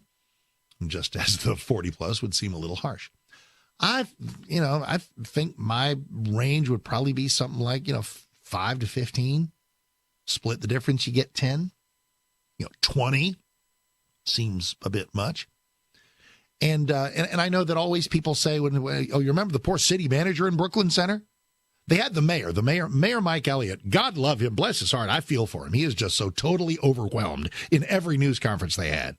Bless his heart. He never saw this coming. But here it is. And they had these weird press conferences where either they're issuing press credentials to activists or there are some reporters who happen to be activists. Like that never happens. Heck, that happens in the White House press corps. And one of the questions was, Mr. Mayor, do you think that at the very least this woman should not be a cop anymore? She should never be a cop again. By the way, fair question. And the mayor, it's not really his call, says, yep, sounds good to me. She should never be a cop again. That's kind of the city manager's deal, but if you're asking me, that's my answer. So they asked the city manager. City manager says, yeah, there's due process here. It'd be inappropriate for me to comment. There's going to be an investigation, and so I'm not going to weigh in on that anymore, or right now. That got him fired. Can't have that pesky due process thing here when the street has a thirst for its level of vengeance-based justice. Down the road's the Derek Chauvin trial. Oh, news from the Chauvin trial. He will not testify on his own behalf. I don't know whether it's a good or bad idea. If somebody is really good, compelling witness, they ought to testify. If they're not, they shouldn't. I don't know. And by the way, I also have no idea how that trial is going to go. George Floyd's dead for a number of reasons. partially because he was absolutely amped up on enormous amounts of fentanyl and meth. He's also dead because Officer Chauvin put his knee on his neck for 9 minutes. How is the pie sliced? I tell you what, take away either of those, I don't think George Floyd dies if he's just driving around on meth and fentanyl. I also don't think George Floyd dies if he's not on drugs and he's got somebody's knee on his head for 9 minutes. But put them together and, well, the stars align tragically and he dies. How much of that is Officer Chauvin's fault? To me, the answer is some. Does it make him a murderer? So we'll see what the jury says. God help Minneapolis if the jury doesn't return the verdict that the street wants. Just, hope that fire department still has some water left in the hoses. So in this particular case in Brooklyn Center, just about a half hour north of Minneapolis, they had to figure out what to charge this woman with. They went with second-degree manslaughter, 10-year maximum sentence. If she winds up getting a year or two, that will strike me as very soft. But you know what? We're all kind of entitled to our opinion on this. Can I ask a question? Why are they rioting?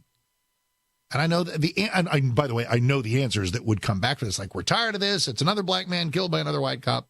I get it. You do realize that there's no evidence that race had anything to do with this, right? Anything. It just kind of fits the narrative, and they need the narrative.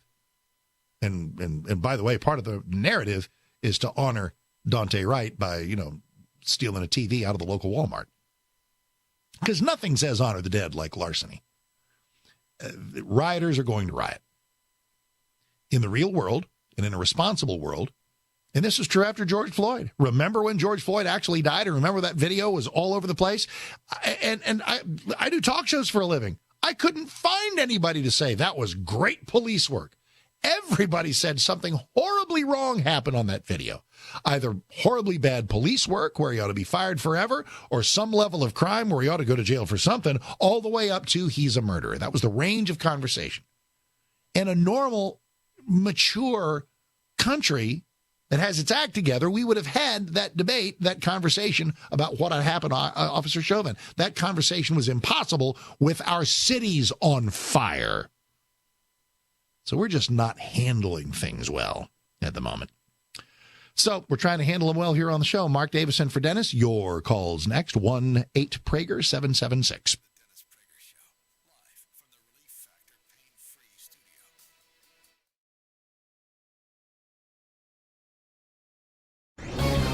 This is Carol Platt-Liebau for townhall.com. Calling new Biden legislation an infrastructure plan is like calling a shark a dolphin. They both may have dorsal fins, but you mistake one for the other at your peril. Don't be fooled. Only 5% of the bill's spending would actually go for roads and bridges, what normal people think of as infrastructure. Add in items like Amtrak and broadband, and you're still only at 30% of the eye-popping total of $2.3 trillion. And you're supposed to pay for all of this with the biggest tax increase since 1968. Here's what's worse. The bill is actually about leftist social engineering. It would end right to work, something the left hates because it guarantees no one can be forced to join a union or pay union dues in order to hold a job. Ending it offers a rich new source of campaign contributions for Democrats. Calling a shark a dolphin doesn't make it one. I'm Carol Platt-Liebau. Trending now on the Hugh Hewitt Show. President announced yesterday we're skedaddling from Afghanistan. That was not the Trump plan. The Trump plan was to leave troops at Bagram, as far as I understand it. Now we're not going to do that. What's going to happen to Bagram? It's going to be like Taliban Central.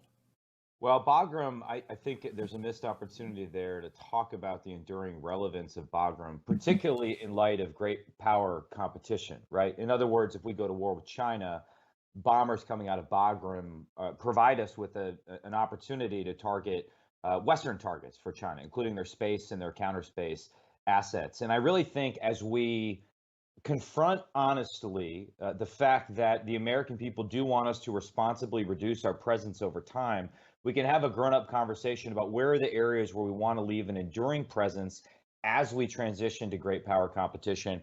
And Bagram is one of those. The other thing I'd say is, setting the date on 9/11/2021, I think is a really dumb move. I think it hands a PR victory to the Taliban. I think it totally undermines everything that Biden said as a candidate, criticizing Trump for politically motivated timelines and not condition-based withdrawal. I think there's other unanswered questions around whether our allies were consulted during this process. The fact that right now they're briefing NATO allies in Brussels suggests that they weren't, that the decision was made without an honest discussion with their allies. The other thing I think we need clarity on is how the administration intends to avoid that Saigon moment. With the Taliban already failing to live up to its obligations under the peace agreement, once we're out, we will unlikely be able to get back in if needed. Keep up with what's trending. Subscribe on YouTube today.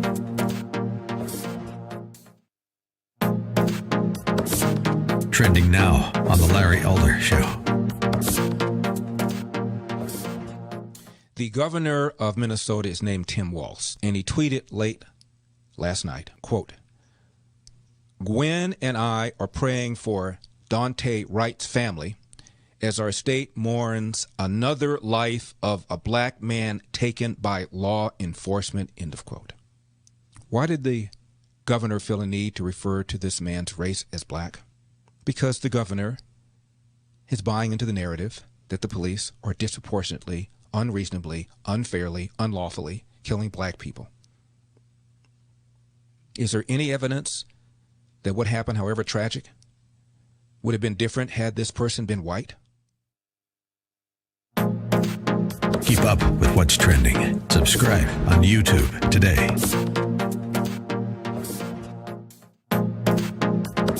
Trending now on The Mike Gallagher Show.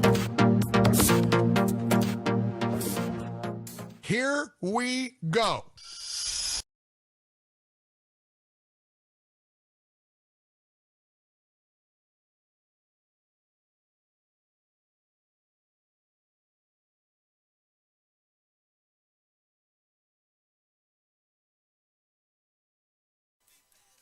It's the Dennis Prager Show for Thursday, 15 April 2021. Glad you are here. Mark Davis in for Dennis. Let's hop back to your call, see what's going on. We are in Chicago. John, hey, Mark Davis in for Dennis. Welcome. How are you?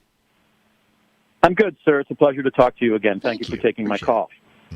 I really, having listened to you talk about policing, there's part of me that really wants to talk to you about that. But that's not what I told your call screener. So in the interest of sticking to the subject, I want to ask you about your honesty. Yeah? If we can be concise, you and me, maybe we'll cover both. What do you want to do first? Go. Okay. Well, the reason I called was because I wanted to respond to your comments about Supreme Court justices. I understand that in your view, the more conservative justices who are appointed by Republican presidents are paragons of judicial objectivity and perfect fealty to the Constitution, and the ones who you don't align with ideologically are all diabolical, revisionist, activist ideologues. With some of the modifiers put aside, you're pretty close to correct on that. I do view the constitutionalists as ruling on the Constitution and the liberals as deviating from it. Is there, on what basis would you differ? Well, I guess I wanted to ask you this. You allowed for the possibility that despite the ideological inclinations of a given justice who might be perceived as conservative, they are constitutionally totally objective. Is it not possible, sir, that someone who is ideologically liberal could be appointed to the court and yet be just as constitutionally objective? And given that you don't even have any idea who Joe Biden might appoint to the court, isn't it possible that if the court was expanded, he would appoint exactly those kind of justices who would not be activists?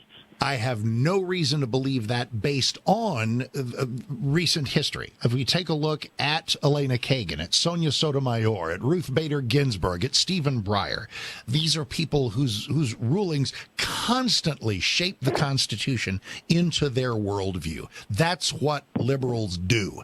And I have no reason whatsoever to expect that Joe Biden, especially being led around by whatever forces are leading him around, would deviate from that.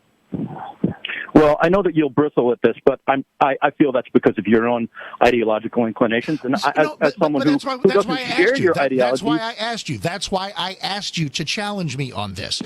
Because identify a ruling, identify a justice. There is no right to abortion in the Constitution. It's not there. They've put it there because they thought it seemed like it ought to be there. I don't want Roe v. Wade. But there are plenty of. Go ahead. I'm sorry. There are plenty of rulings by conservatives that are considered.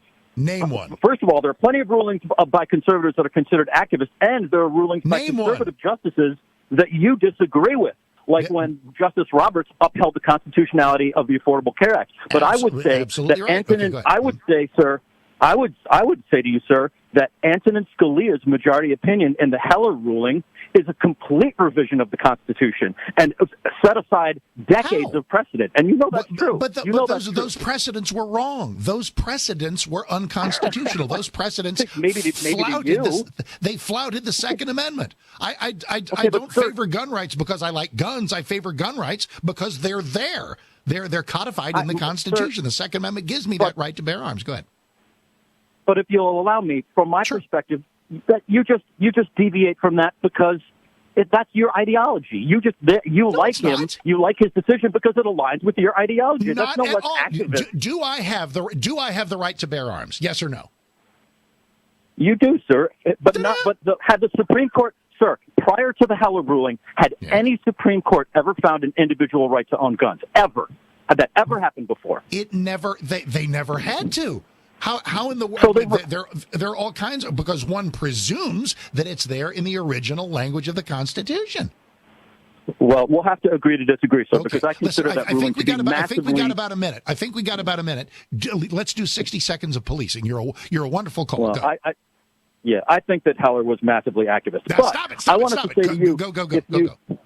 Okay, if you want, you said you didn't know of anybody who says the police who, in instances where an unarmed black person is killed, that those police, like Derek Chauvin, that they behaved wonderfully, that everything they did was perfect. And I'm surprised to hear you say that, because if you want to see people who really think that when police have killed somebody like George Floyd, I mean, just in the George Floyd case, all you have to do is look at the comment thread for the radio show you're hosting listen, right now.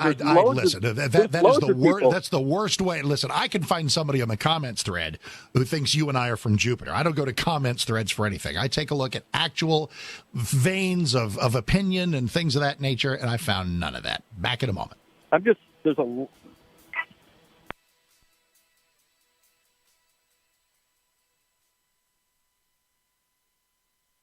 Very cool.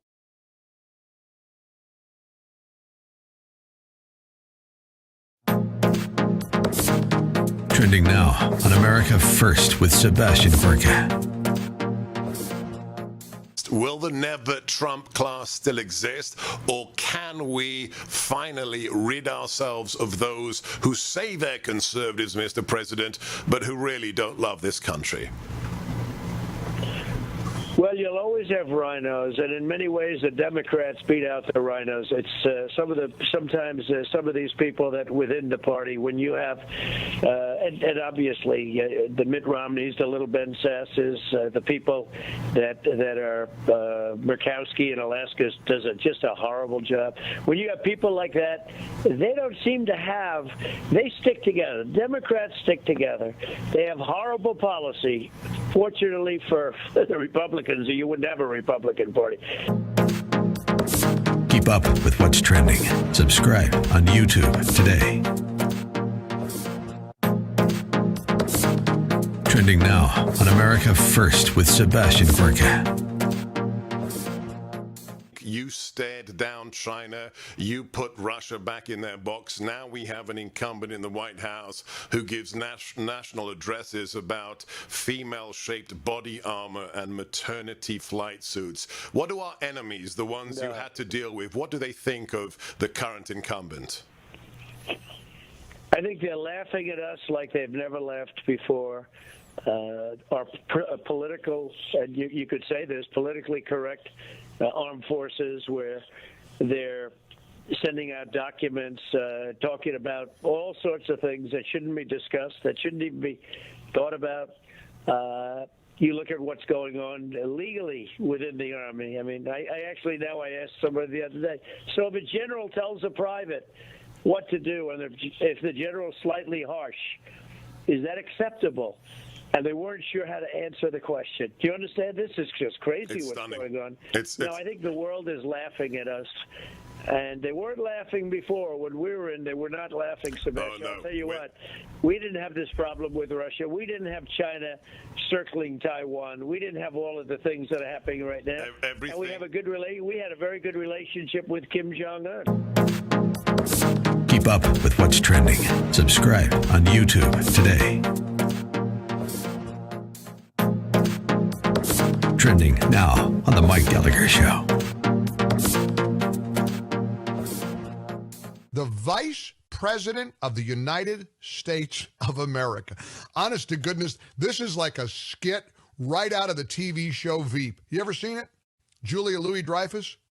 I'm warning you, it's definitely R-rated or PG-13. Lots of, bad language. But it's honestly one of the most hysterical political satires in the history of political satires. And Kamala Harris is Julia Louis-Dreyfus. What's her character's name? It's Selena Myers, right? Selena Myers, right. I think Kamala Harris is the actual character played by Julia Louis-Dreyfus in the TV series Veep. Because there's been an announcement made moments ago about Vice President Kamala Harris. You're going to think I'm making this up. You know how Kamala Harris was tapped as President Biden's pick to deal with the immigration crisis we're facing in America, right? You with me? They picked Kamala.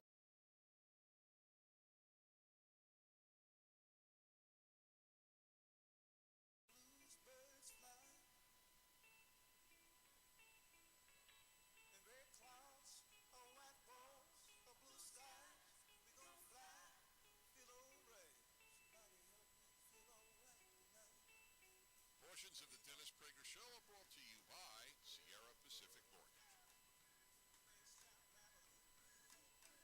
Dennis Prager Show. Mark Davis filling in. Glad you are here. And I'm glad you're here so we can take some calls and sling around some hot topics. And I'm also glad you are here to hear me talk about My Pillow. And here we go. Here we go.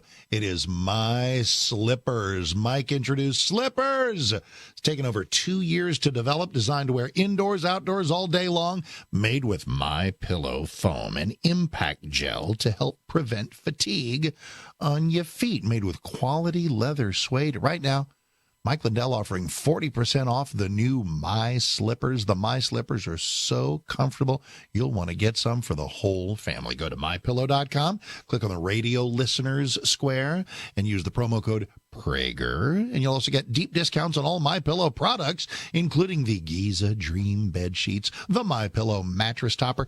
That mattress topper can turn like a construction site into a comfortable bed. And it's you may not need an entire new mattress. Just get one of those MyPillow mattress toppers.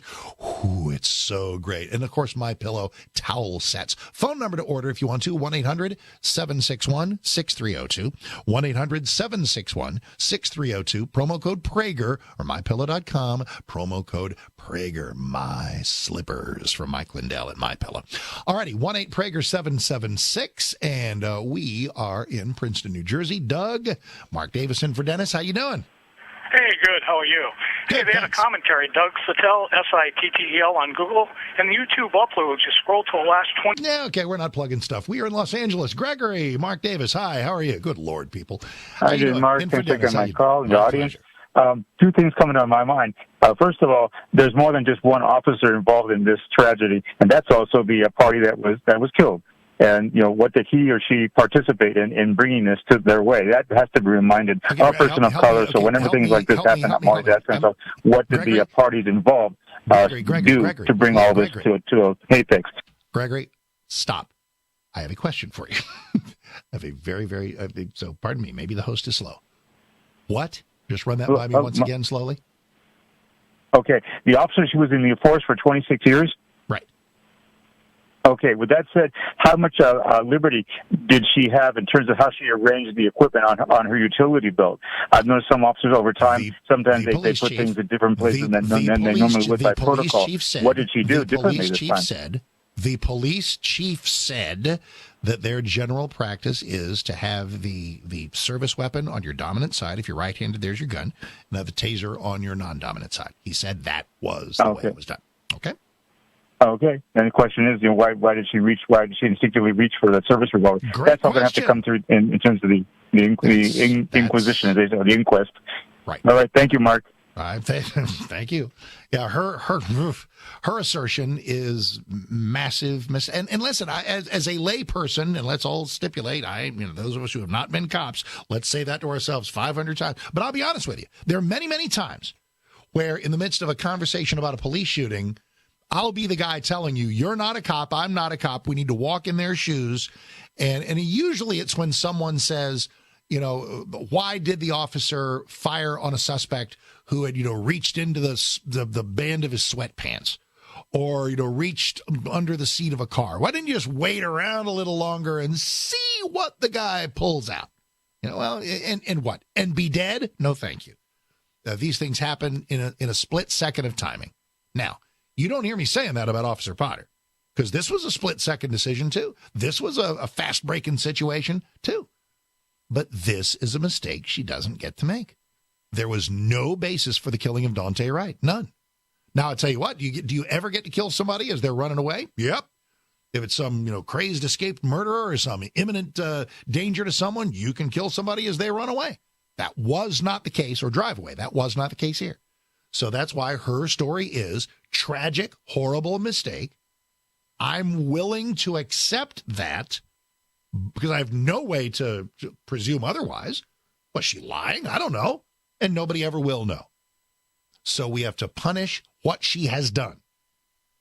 And listen, if somebody wants to, in the prosecution of Officer Potter, try to make some point that it wasn't, in fact, a mistake, good luck with that mind reading. I think what we have is the situation as she describes it, and that is that she made a mistake. That is not a mistake you get to make. It is not excusable. It is criminal in its scope. So the question is, and here's the thing, everybody should have seen this coming. There's no reason for the rioting. The wheels were going to turn. Now, I got to tell you, if the wheels turn and she gets a year, even then, rioting's not okay, but at least then you know that there's some injustice that you can say, that's just not right. Having all the rioting kick in while she's being arraigned is a touch premature. Alrighty. We are in Minneapolis. That seems appropriate. Hey, Dan. Mark Davis in for Dennis. How you doing? Hi, Mark. Dan here. Of course, I was thinking you were my point, but then you asked a question: why are they rioting and looting? Yeah. And you and I both know it's because they don't fear God. They don't love. They don't love the Word of God. I could chalk that up to all kinds of misbehavior, but anyway. Yeah, but that addresses it primarily. No love for. I would not argue. Mm-hmm. And then, but I was going to make, if I may, a comment on George Floyd. Mm-hmm. We all know it was tragic, but George Floyd was sitting in the cop car, complaining he couldn't breathe. Yeah. He wasn't on the ground, and he asked, I believe, to lay down on the ground. I may be wrong, but then at some point he resisted arrest that justified in the mind of Derek Chauvin to restrain him, and he was trained, but his leg across the back.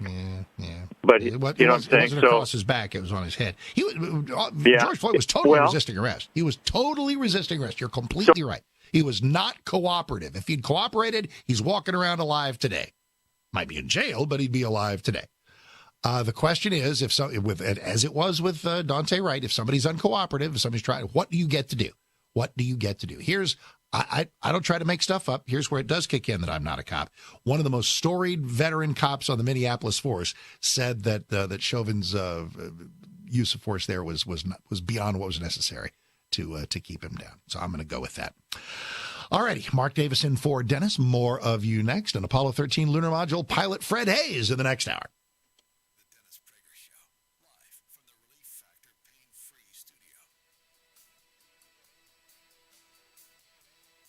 All right.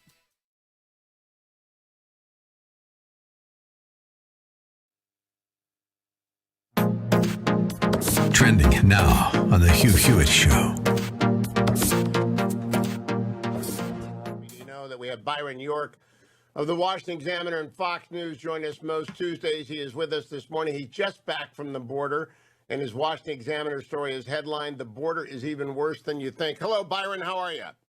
Good morning, Hugh. Doing fine, thanks. No, I think it's pretty bad. Did you see Border Czar Kamala Harris when you were down there? You know, I looked and looked and looked, but she was not there. And it's actually pretty obvious why she is not there, which is if she went, she would draw attention to just enormous failures, one after the other, by this administration. I just think it's no secret that no politician would want to go and take a big group of press with her and say, here, look, we're failing here, and we're failing here, and we're failing here. So, now, Byron, where did people like to know what a reporter's life is like? Where did you go, and how long did you stay at each of those places? This was in, I should say, in McAllen, Texas, and in Mission, Texas, which is one of the worst spots now. And the takeaway from this, the takeaway is the government's response to this incredible surge of illegal border crossers is entirely improvised.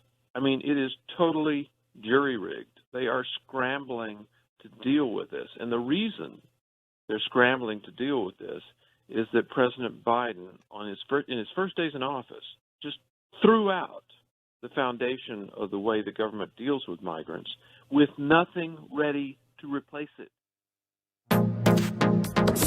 Keep up with what's trending. Subscribe on YouTube today.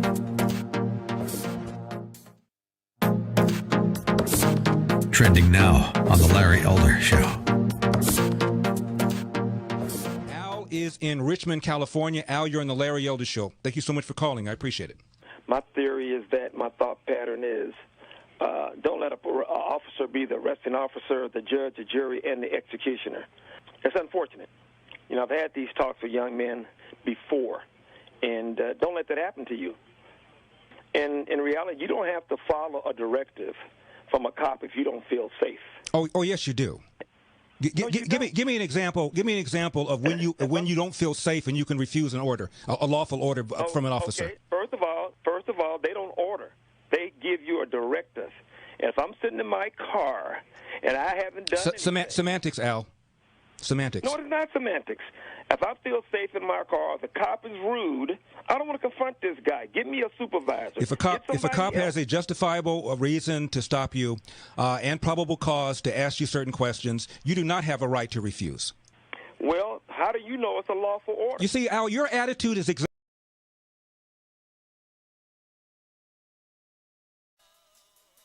All right, final segment of this hour on the Dennis Prager Show. Mark Davis in for Dennis.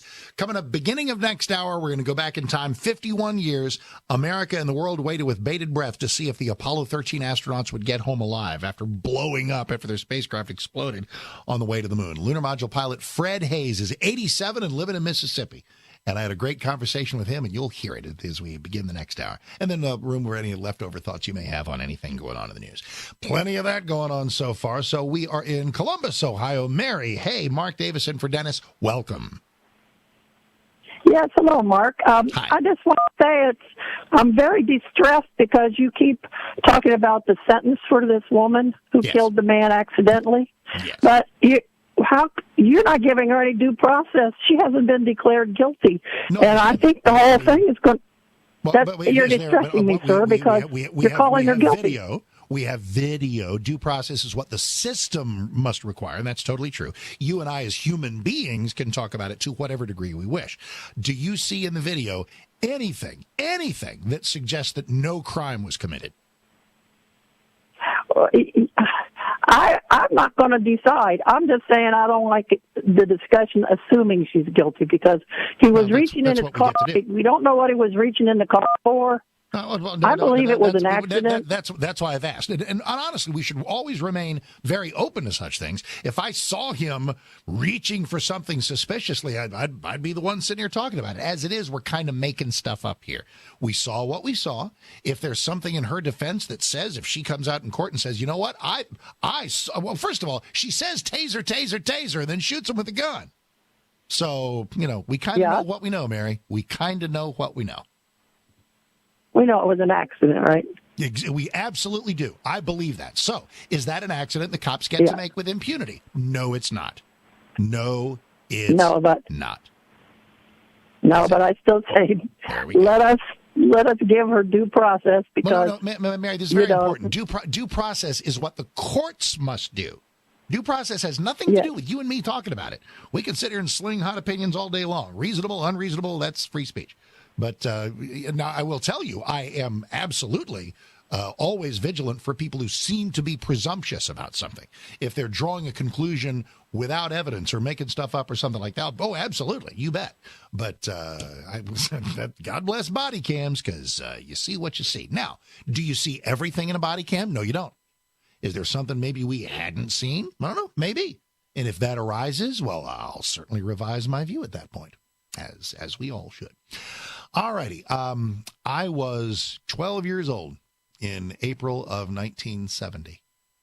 And I was 12.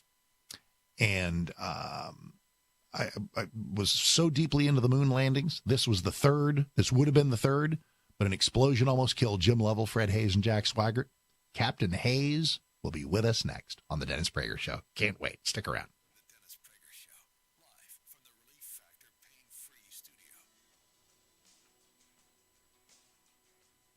All right, man. Thank you.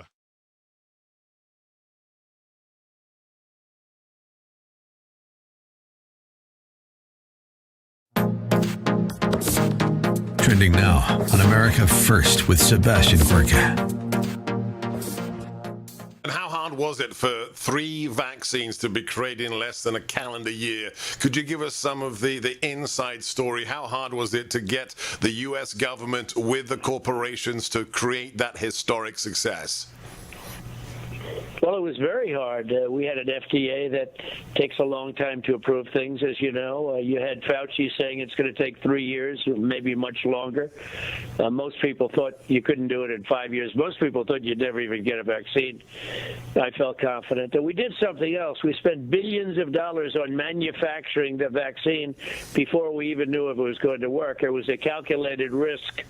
And if we didn't do that, you wouldn't have had it for 9 months after the date that they announced, which, as you know, because of what I did with drug prices, with the favored nations clause, that's going to be the biggest thing ever, assuming Biden keeps it, for drug prices. The drug companies aren't exactly in love with me, and they announced it 2 days after. I think everyone knew we were right there, but they announced it 2 days after. Now, supposing they announced it before, though, Sebastian, the press would have played it down. So if they announced it before, they would have acted like no big deal. When they announced it after, they made a big deal out of it. But between the FDA, who we pushed at a level that they've never been pushed before. So we got the vaccine done in less than 9 months, and it would have taken 3 to 5 years. I don't think they ever would have had it. Keep up with what's trending. Subscribe on YouTube today. Trending now on the Mike Gallagher Show. The Vice President of the United States of America. Honest to goodness, this is like a skit right out of the TV show Veep. You know, bad language, but it's honestly one of the most hysterical political satires in the history of political satires. And Kamala Harris is Julia Louis-Dreyfus. What's her character's name? It's Selena Myers, right? Selena Myers, right. I think Kamala Harris is the actual character played by Julia Louis-Dreyfus in the TV series Veep. Because there's been an announcement made moments ago about Vice President Kamala Harris. You're going to think I'm making this up. Keep up with what's trending. Subscribe on YouTube today.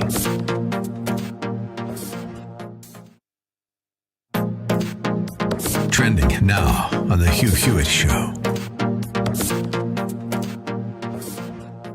The infrastructure plan is incredibly reckless, incredibly reckless. It's going to make our infrastructure problems worse because it repeats the failed mistake of the past where we overinvest and we discount the cost of maintaining infrastructure over the life cycle of a project. The fundamental problem is our assets are depreciating and crumbling more quickly than they were back then. And this is going to make that problem far worse.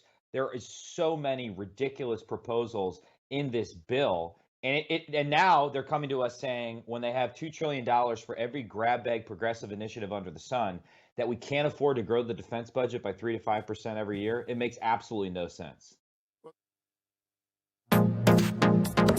Keep up with what's trending. Subscribe on YouTube today.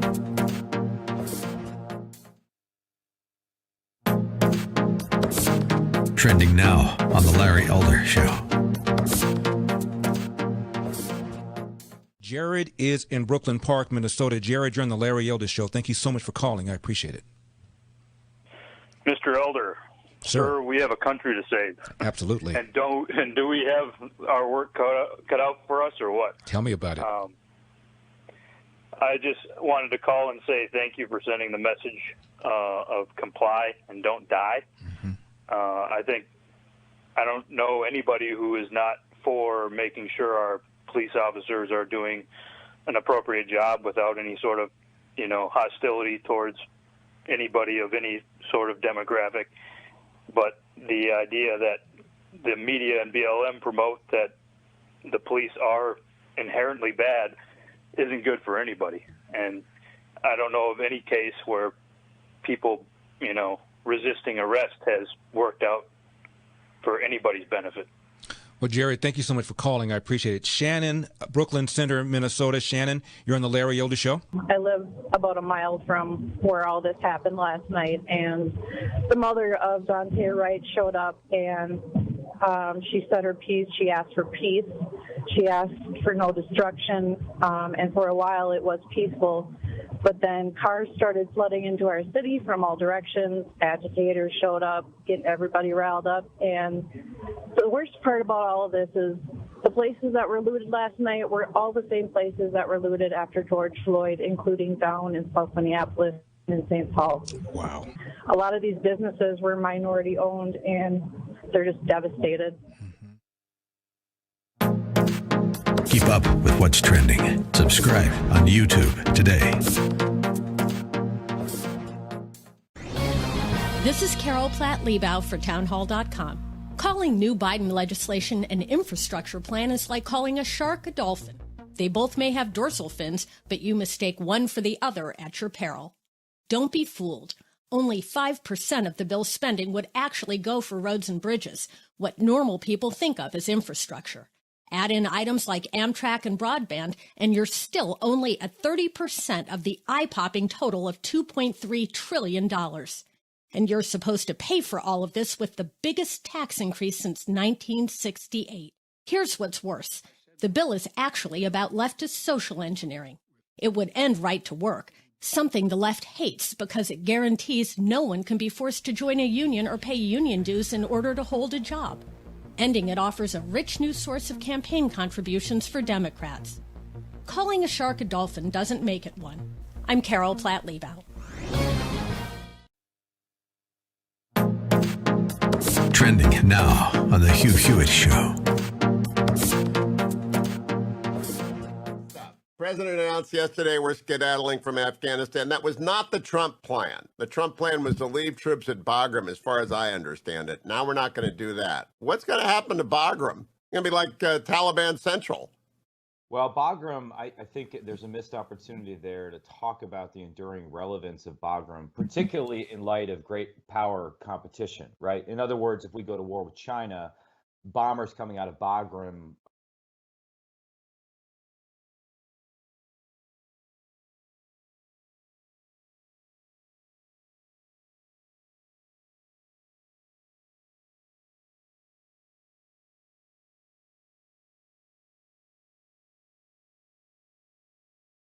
for Dennis, Sean, I know what you're doing here.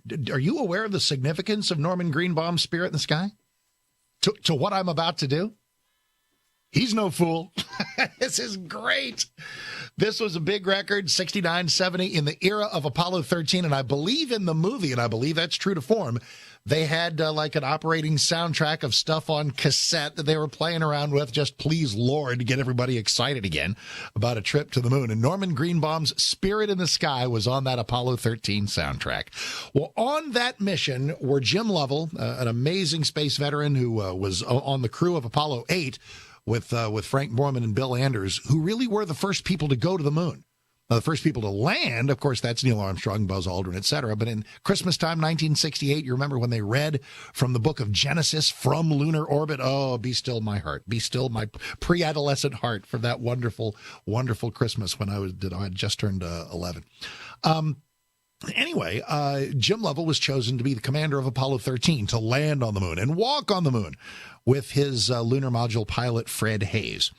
There was weirdness leading up to the April 11th date. The third crewman, the command module pilot, was slated to be Ken Mattingly. He was exposed to rubella, so he got knocked off at like the last minute, and Jack Swigert gets pulled in.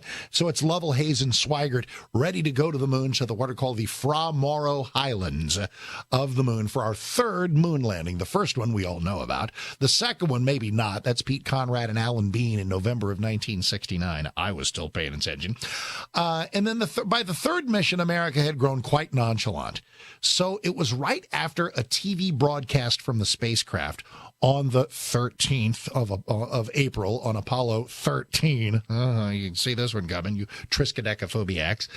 And it's time for what's called a cryo stir. A routine stir of the oxygen tanks inside the cylindrical service module that's behind the cone-shaped command module that holds all three astronauts. The lunar module, the spindly bug-like thing that lands on the moon, is attached to the front end of the whole spacecraft, and there they are hooked up, ready to go, just a day or so away from the moon and landing on it and walking on it for the third time.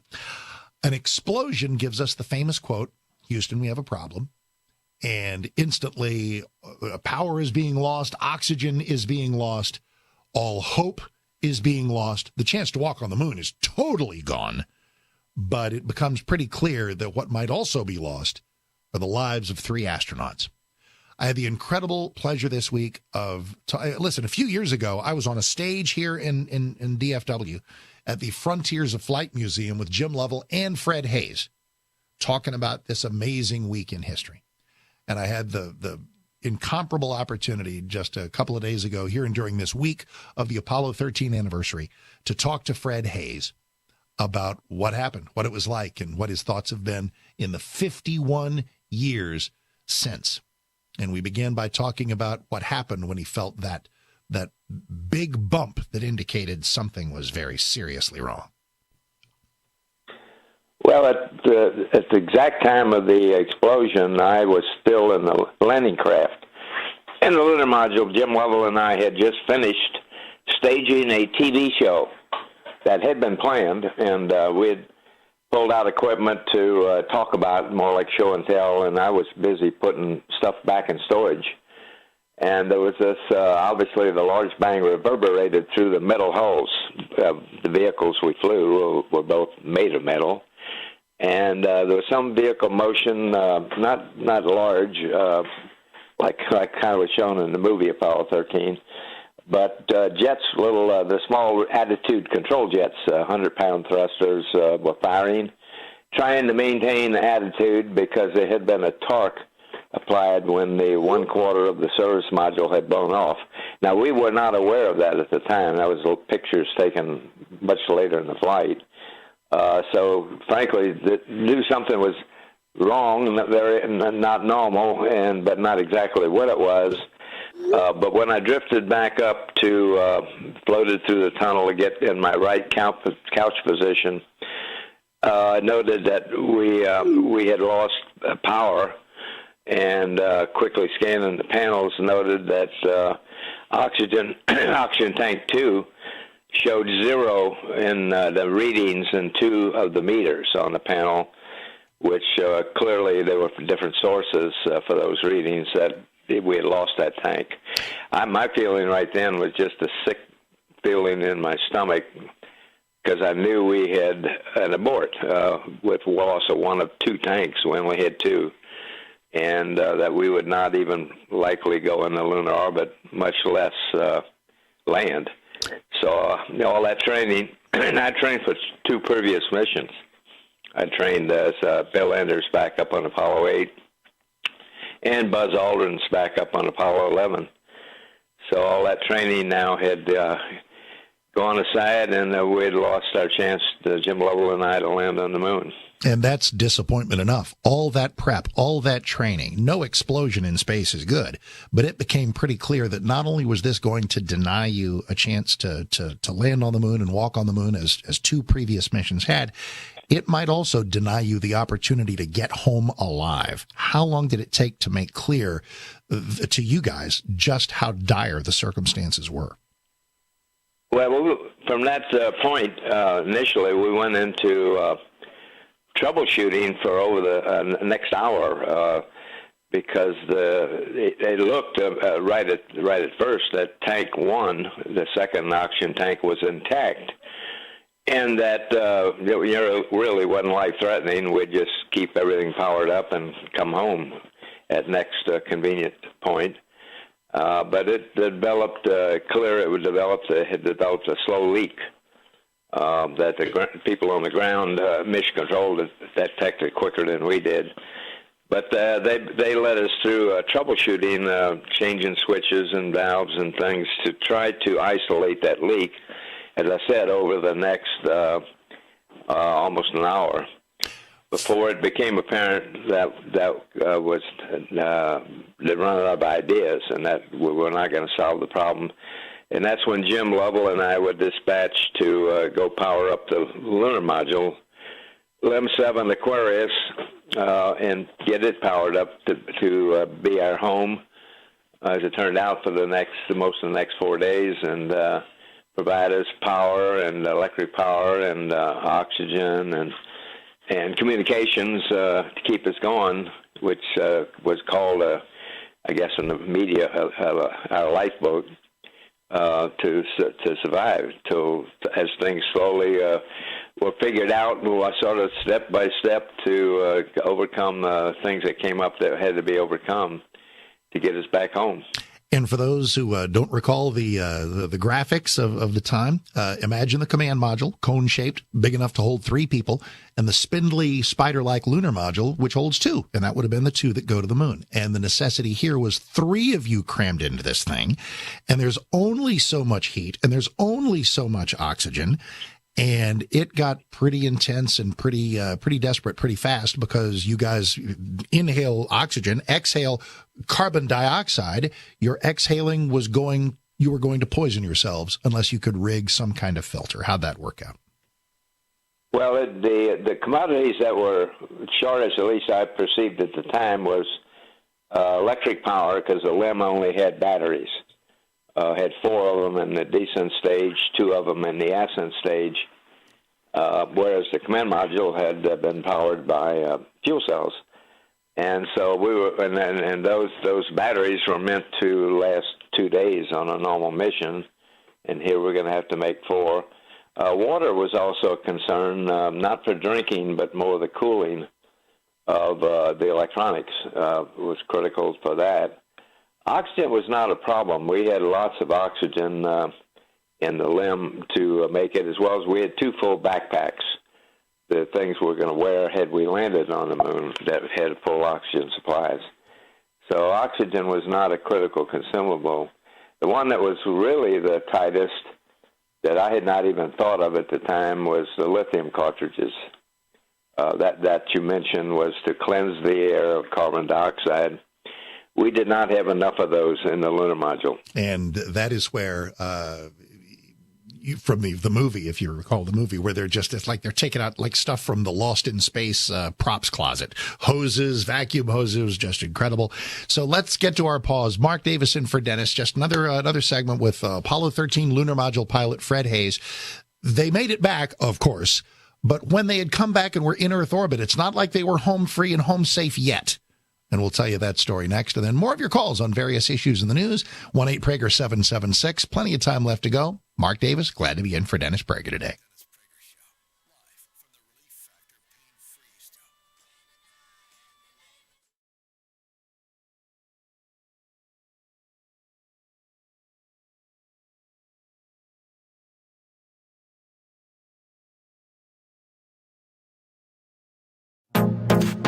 Trending now on the Charlie Kirk Show. And so while their TV network ratings are cratering, their web traffic remains rather substantial. Therefore, this revelation is not insignificant. And guess what? This guy's the technical director. This guy oversees a lot of the digital operations. In Cut 50, James O'Keefe describes to Sean Hannity what Project Veritas has released. I've never seen James O'Keefe wear a tie. It's really interesting. Good for him. Play tape. You saw the tapes. He's admitting the network is propaganda. He says they were trying to get Trump out without admitting that's what they were doing. You saw me confront him about that. I just want them to be honest. He's not being honest. They're deceiving. And he says that they're helping Biden. They're painting Biden in order to help him with his aviator shades. So this is an extraordinary admission. It's the #2 trending story globally on Twitter, which is ironic because Jack Dorsey banned Project Veritas from Twitter, yet our stories trend on Twitter. That means the truth is getting out there no matter what.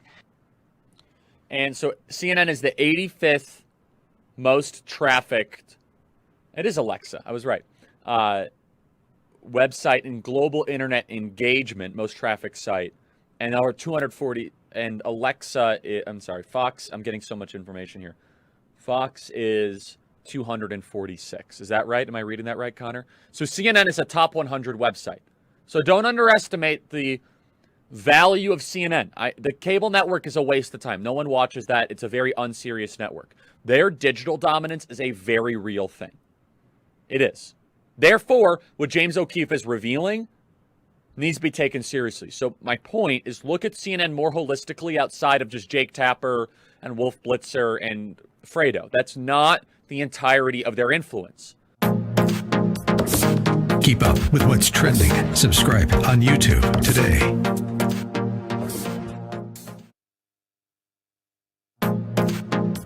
Trending now on the Hugh Hewitt Show. You know that we have Byron York of the Washington Examiner and Fox News join us most Tuesdays. He is with us this morning. He's just back from the border, and his Washington Examiner story is headlined, "The Border is Even Worse Than You Think." Hello, Byron. How are you? Good morning, Hugh. Doing fine, thanks. No, I think it's pretty bad. Did you see border czar Kamala Harris when you were down there? You know, I looked and looked and looked, but she was not there. And it's actually pretty obvious why she is not there, which is if she went, she would draw attention to just enormous failures, one after the other, by this administration. I just think it's no secret that no politician would want to go and take a big group of press with her and say, here, look, we're failing here, and we're failing here, and we're failing here. So, now, Byron, where did people like to know what a reporter's life is like? Where did you go, and how long did you stay at each of those places? This was in, I should say, in McAllen, Texas, and in Mission, Texas, which is one of the worst spots now. And the takeaway from this, the takeaway is the government's response to this incredible surge of illegal border crossers is entirely improvised.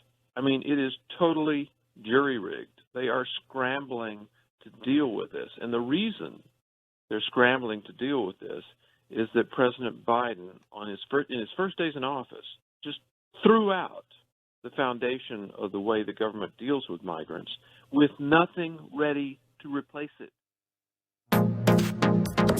Keep up with what's trending. Subscribe on YouTube today.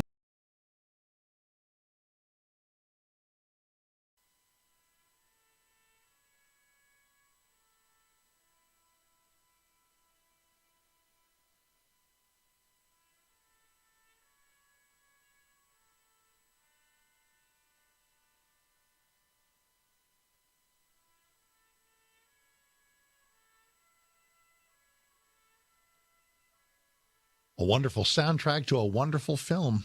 And I loved the Apollo 13 movie, obviously for the subject matter. But I just thought, from Tom Hanks and the late Bill Paxton playing Fred Hayes. Fred Hayes outlived Bill Paxton, go figure. And Kevin Bacon playing Jack Swigert. Just a wonderful film. Fred liked it, too. Jim Lovell liked it as well. Does it take some liberty? Sure it does. Every movie does. But just to bring us back to an appreciation, and I'm going to stick with this. The human footprints on the moon were an amazing thing, almost a miracle. I would say bringing these guys back safely was no less impressive. Apollo 13 lunar module pilot Fred Hayes spoke to me this week, and I've played a little bit of that. One more, and then we're back on the on the phones with you on anything you like. I just wanted to do this because it was this week in history in 1970.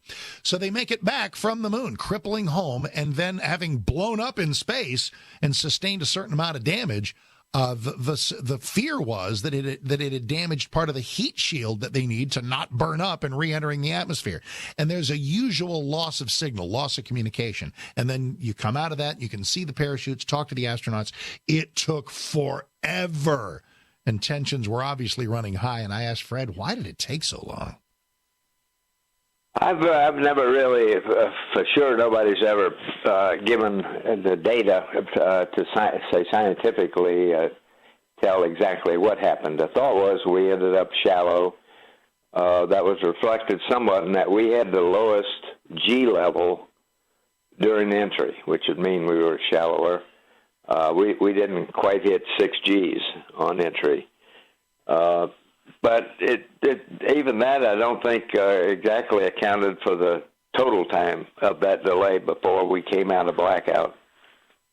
That's funny, 6 Gs, no matter at launch and at reentry, that's a lot of Gs, no matter what you're doing. It's like an elephant on your chest. When you finally come out and you drop into the Pacific, obviously the overall thing is great disappointment at not having walked on the moon, but it had to be balanced and by some level of gratitude that at least you were going to, live another day. Oh, absolutely. And certainly the environment had got very cold, damp, pretty miserable for the about 3.5 days on the way back, because we had to power down so low to make the lunar module last long enough, and it actually just wasn't thermally. The vehicle wasn't thermally protected with the blankets to make it at reasonable temperature. And I could have been designed to do that if we'd ever known we were going to go down that low, but it wasn't.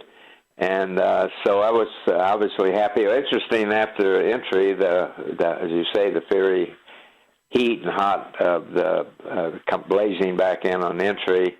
When the divers, Navy divers, actually opened the hatch when they had safed the vehicle, frosty air poured out of the capsule. It was still cold inside. Oh my! It's refreshing to be in the warm South Pacific on islands. I can only imagine. So you guys are back. We got a lot of questions to ask about what happened, and that sort of slows up the schedule a little bit. Get through the rest of 1970. And in January of the following year, Al Shepard and Ed Mitchell, who's also been on this show, are walking on the Fra Mauro Highlands, your landing site. You're glad to be on Earth, glad to be alive.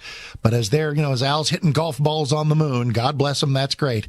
But is there just a little part of that eats at you a little bit, like that's our mission? Well, I had volunteered, actually, to serve in support of Apollo 14 as a Capcom. And I picked Jerry Griffin, the flight director for the Gold Team, because I knew that team would be on duty for their second EVA, which was the primary geology expedition, to go up the flank of so-called Cone Crater, which was a prominent feature in the area of the landing, and sample all the way up to the edge of the crater. And I, of course, had trained to do that, so I thought I might be of some help to Al and Ed in their visit that I didn't get to do. Apollos 15, 16, and 17 went to the moon there in the rest of 1971 and 72, and as 1972 came to an end with Gene Cernan and Jack Schmitt, we were done with the moon. Did you think it would take us more than 50 years to get back? Well, I hadn't, you're asking, do I know what the powers that be administration and Congress, will fund? No, I had no idea, because that's what it takes. If you're going to go anywhere, any program has to be adequately funded through the U.S. government, and the process that's done through the various presidential administrations and their desires, coupled with congressional support through the appropriations committees. Well, this was the tough thing. I mean, you're the third mission, and the storyline was that America had sort of stopped caring. We beat the Russians, and most of America was kind of done. I wasn't, and I'm still not. And the thing is that we had Apollo 20 on the books. It wound up being pulled at 17, which was particularly cruel to you, because part of your payback for having, nearly blown up in space is you would have gone back on one of those missions that got canceled, correct? Yes, I had about, a month, 6 weeks after we splashed down, Deke gave me another job as the backup commander of Apollo 16, backing up John Young, which, with Jerry Carr and Bill Pogue as the crew. And of course, at the time, we thought we would cycle a normal 3-mission cycle and would have flown Apollo 19. As it turned out, we were in training probably 4 or 5 months, and NASA decided at that point to cancel, as you said, the last missions, Apollo 18 and 19. The lunar module pilot of Apollo 13, Fred Hayes. I'm so glad to bring this to the Dennis Prager listeners. I played it this morning and got a lot of nice feedback on it, because there are two kinds of people who remember that and people who don't. And if you do, it puts you back at a pretty amazing time.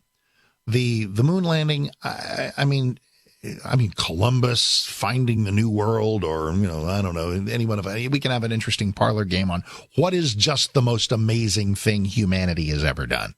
For me, it's human footprints on another world. And I hope we're not done. And we're not. We're going to put men and women on the moon starting in 2024, which I think is awesome. But as we reached out and took 6 missions successfully to the moon, and Apollo 13 unsuccessfully, but you know what? They weren't successful in landing. They weren't successful in walking the lunar surface. But we were successful in bringing them back alive. And they're in talking to Fred Hayes.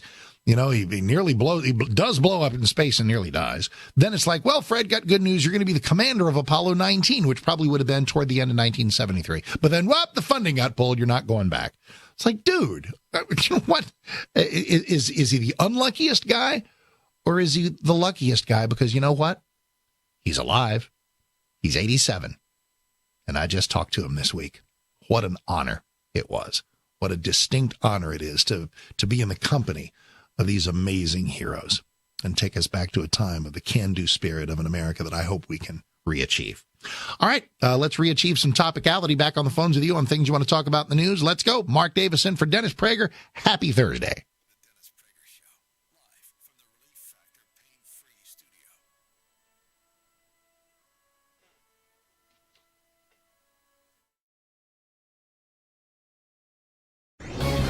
This is Carol Platt-Liebau for townhall.com. Calling new Biden legislation an infrastructure plan is like calling a shark a dolphin. They both may have dorsal fins, but you mistake one for the other at your peril. Don't be fooled. Only 5% of the bill's spending would actually go for roads and bridges, what normal people think of as infrastructure. Add in items like Amtrak and broadband, and you're still only at 30% of the eye-popping total of $2.3 trillion. And you're supposed to pay for all of this with the biggest tax increase since 1968. Here's what's worse. The bill is actually about leftist social engineering. It would end right to work, something the left hates because it guarantees no one can be forced to join a union or pay union dues in order to hold a job. Ending it offers a rich new source of campaign contributions for Democrats. Calling a shark a dolphin doesn't make it one. I'm Carol Platt-Liebau. Trending now on the Hugh Hewitt Show.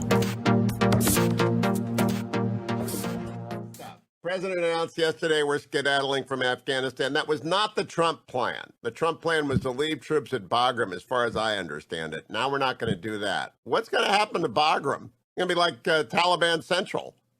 Well, Bagram, I think there's a missed opportunity there to talk about the enduring relevance of Bagram, particularly in light of great power competition, right? In other words, if we go to war with China, bombers coming out of Bagram provide us with an opportunity to target Western targets for China, including their space and their counterspace assets. And I really think as we confront honestly the fact that the American people do want us to responsibly reduce our presence over time, we can have a grown-up conversation about where are the areas where we want to leave an enduring presence as we transition to great power competition, and Bagram is one of those. The other thing I'd say is setting the date on 9/11/2021, I think is a really dumb move. I think it hands a PR victory to the Taliban. I think it totally undermines everything that Biden said as a candidate, criticizing Trump for politically motivated timelines and not condition-based withdrawal. I think there's other unanswered questions around whether our allies were consulted during this process. The fact that right now they're briefing NATO allies in Brussels suggests that they weren't, that the decision was made without an honest discussion with their allies. The other thing I think we need clarity on is how the administration intends to avoid that Saigon moment. With the Taliban already failing to live up to its obligations under the peace agreement, once we're out, we will unlikely be able to get back in if needed. Keep up with what's trending. Subscribe on YouTube today.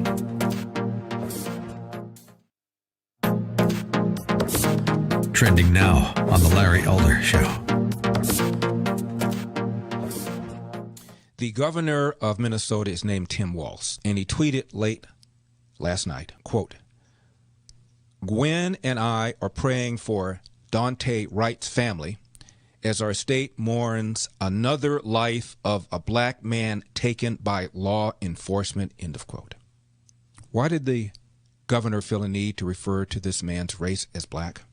Because the governor is buying into the narrative that the police are disproportionately, unreasonably, unfairly, unlawfully killing black people.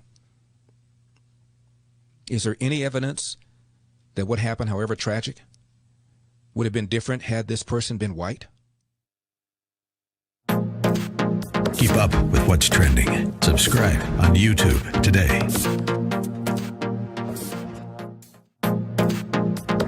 Trending now on The Mike Gallagher Show. Here we go. Breaking.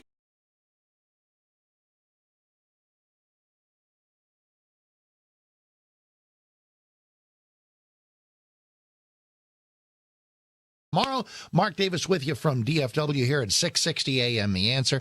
Thanks for hanging out with me there, first of all, in general, and also for the last couple of segments of our chat with Fred Hayes, lunar module pilot of Apollo 13. All right, back to your calls on some topicality. If you're just joining us, it's a dark day in our legislative history, but I hope that it will dwindle in its sinister trappings, because hopefully this whole court packing idea will fade into obscurity and extinction. It is so craven, so opportunistic, so nakedly politically ambitious. Here was Senator Ed Markey of Massachusetts out there talking about, oh, the Supreme Court is out of balance. It's broken. Well, that is the view of a liberal who is no longer able to rely on that court. Listen, if we could give him 9 Elena Kagans, I bet he thinks that'd be fine. We can give you 9 Ruth Bader Ginsburg's, I bet he think that wouldn't strike him as out of balance. Oh, no. So what we have is a time of judicial activism and judicial tyranny that has been stemmed at the moment, just for this moment in time, by the ascent, one thought, of John Roberts, but I don't trust him as far as I can throw him anymore. Neil Gorsuch, Brett Kavanaugh, Amy Coney Barrett, who've mostly done well, but not completely. Even they have had moments of disappointment. So we got that. We got, obviously, the continuing wheels of justice turning for Kimberly Potter in Brooklyn Center. The Chauvin trial continues. We're pulling everybody out of Afghanistan, which I don't think is smart. Taliban are going to be running the country again by the end of the year. And anything else you like. 1-8-PRAGER-776. 1-8-PRAGER-776. We're in Denver. Mark. Hey, Mark Davis in for Dennis. How are you? Hey, Mark, thanks for taking my call. I wanted to respond to the lady that called prior to you doing the Mr. Hayes interview. But the thing that you responded back, she was concerned with due process. And my concern is not with that, but because you said we have video evidence. Did you, in you listening to and watching the video of the body cam footage, do you recall hearing any gunshots? That's an interesting point because you see, and I kind of went through it like the Zapruder film, frame by frame. It's like, okay, she yells, taser, taser, taser, or she says, I'm going to tase you, and then taser, taser, taser, draws the service weapon. And I think I'm not quite sure where you're going. I'll find out here in a moment. Well, I think I can see the recoil, but do you actually hear the sharp crack? The short answer is maybe you don't, but also we're not exactly dealing with broadcast quality microphones on body cams. What's your point? Sure. My point is that if you can hear her yelling taser, taser, taser, and you hear her say OS, OS, I shot him after the fact. How is it that her voice is louder than a gun pop? So I'm just being the devil's advocate. Actually, that's actually really simple. As I said, a lot of it involves mic quality, and we're not talking about broadcast studio microphones hanging off of police body cams. Her yelling taser, taser, or OS, I shot him, is a human voice talking on a microphone as I'm talking to you now. The fraction of a second that is a gunshot, as other loud things are happening, may not necessarily register. And why don't we just go to the bottom line? Is this your attempt to suggest, maybe he wasn't shot at all and died in some other way? No, it's not really. That could be. I'm just asking questions. The other thing the other thing is I'm saying that how could that officer not tell the difference between the weight of a loaded handgun versus a taser? How can an officer walk into the wrong apartment? How can a parent leave a baby in the back of a car? The only reason I attach those is every once in a while there will be an example of even the trained human brain misfiring in such different color. A It's a different color. I know. Its weight has got to be different. I know. I think she's at fault for that. But the other thing is when she yells taser, taser, taser, there's zero, and you can blame it on mic quality. I don't care. I just don't think that I don't know if she shot him or not. I don't know. I think there's a concept I want to introduce you to. There's a concept I'll introduce called the secret that's too big to keep. Why is he dead then? And how did he die? Well, he got in a car accident afterwards. Did he die from gunshot wounds? They just said he's dead. And guess what? A ton of people responding to both. And it's not like, this car is so tore up, maybe he died from, impacting, or maybe there's no air. So, no, I think we're making stuff up at this point. It's troubling enough without making stuff up. But the gentleman does touch on something, and I'm not gonna argue with somebody who just can't buy the notion of the mistake. If you can't, I guess I've just seen too many brain farts. Sorry, I need a synonym of small to massive scope. Does stuff like this happen? The answer is yes, it does. Back in a moment.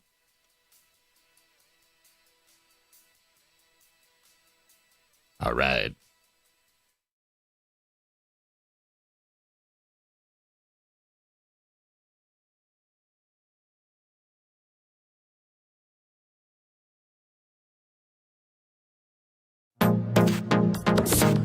Trending now on America First with Sebastian Gorka. You stared down China. You put Russia back in their box. Now we have an incumbent in the White House who gives national addresses about female-shaped body armor and maternity flight suits. What do our enemies, the ones you had to deal with, what do they think of the current incumbent?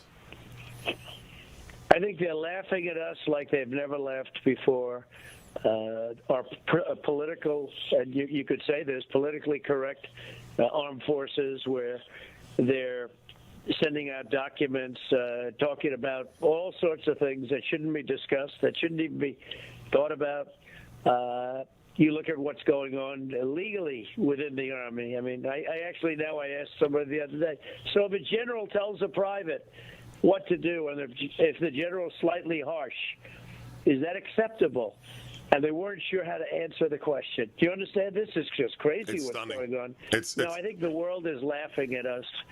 And they weren't laughing before. When we were in, they were not laughing, Sebastian. I'll tell you what, we didn't have this problem with Russia. We didn't have China circling Taiwan. We didn't have all of the things that are happening right now. And we have we had a very good relationship with Kim Jong-un. Keep up with what's trending. Subscribe on YouTube today. Trending now on the Mike Gallagher Show. The Vice President of the United States of America. Honest to goodness, this is like a skit right out of the TV show Veep. You ever seen it? Julia Louis-Dreyfus? I'm warning you, it's definitely R-rated or PG-13. Lots of, bad language. But it's honestly one of the most hysterical political satires in the history of political satires. And Kamala Harris is Julia Louis-Dreyfus. What's her character's name? It's Selena Myers, right? Selena Myers, right. I think Kamala Harris is the actual character played by Julia Louis-Dreyfus in the TV series Veep. Because there's been an announcement made moments ago about Vice President Kamala Harris. You're going to think I'm making this up. You know how Kamala Harris was tapped as President Biden's pick to deal with the immigration crisis we're facing in America, right? You with me? They picked Kamala Harris to head up the effort. Well, people keep asking, why doesn't she go to the border? Why doesn't she, as if she's in charge of figuring out the answers to these thousands and thousands of illegals who are pouring across our southern border, why doesn't she go to the border? Well, she made an announcement today. She is going to travel. She is actually going to go somewhere. It's just that she's not exactly going to go to the border. It's not what you think it is. Keep up with what's trending. Subscribe on YouTube today. Trending now on the Charlie Kirk Show. And so while their TV network ratings are cratering, their web traffic remains rather substantial.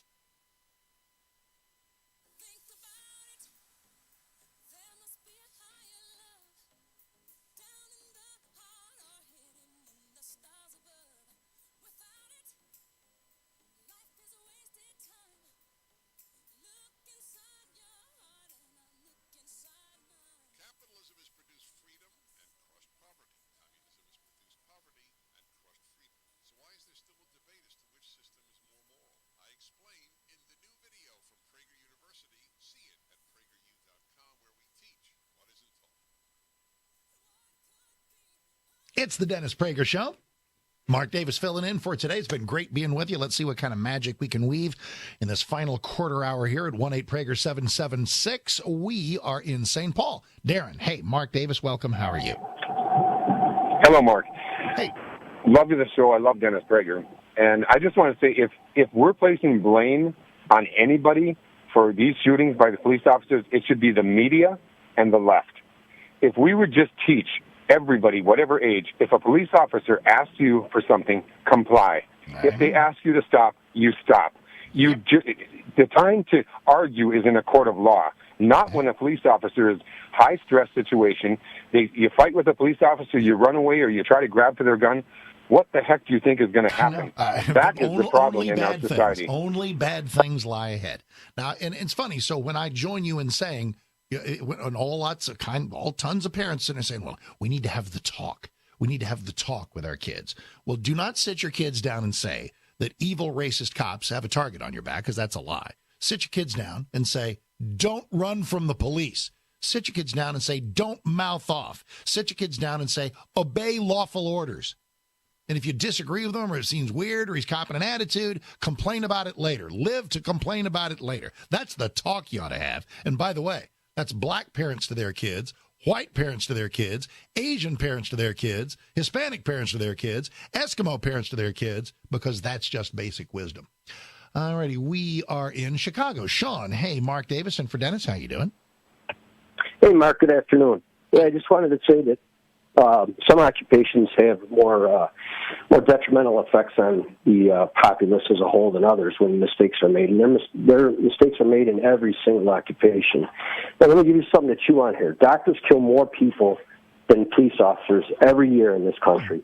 They're not held criminally responsible because there was no intent. I'm all for civil litigation. I'm all for losing your job, losing your license. But what I don't understand is this persecution of the police. We don't persecute other occupations in that manner, specifically doctors, who kill far more people than the police. All right, this is interesting. So if I'm following you correctly, if you have an officer who makes a tragic mistake and somebody dies, like in the case of Officer Potter, it's like, well, we got to criminally charge her. But if, I don't know what the apples and apples comparison would be, let's say a doctor who commits just some crazy synapse failure and plunges a scalpel into the jugular instead of something else. I mean, something equally crazily reckless. Worst thing that happens to him is he gets sued for $10 million, right? Yeah, and I'm not even talking about that. I'm talking about just the CDC reports every year how many people die at the hands of doctors. And I'm not saying that there was criminal intent, because criminal intent is different. We agree on that. A doctor does something criminally, like plunge something into someone's jugular. But in order to make apples and apples, in order to make apples and apples, I wanted to somehow craft something that would be equally hard to believe because it is so reckless, so crazy. And I think that your point stands, that a doctor doing something as reckless as Officer Potter did with Dante Wright, we're not going to lead him away in handcuffs. Now, and maybe there's something that I'm just missing. I appreciate you bringing it up, and you got pretty well like 7 minutes of show for.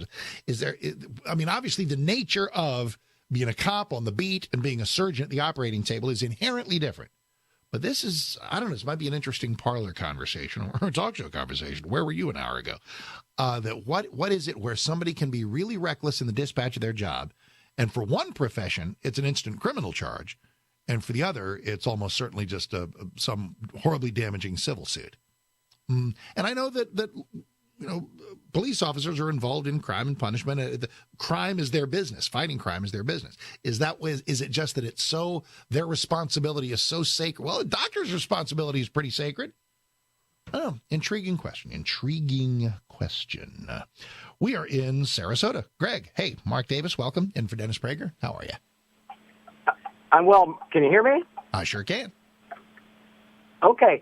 You used the word craven a few minutes ago, so naturally my mind went to Mitch McConnell. And, I was thinking, if there's anybody who's responsible for the Democrats wanting to add more justices, it is Mitch McConnell. Why?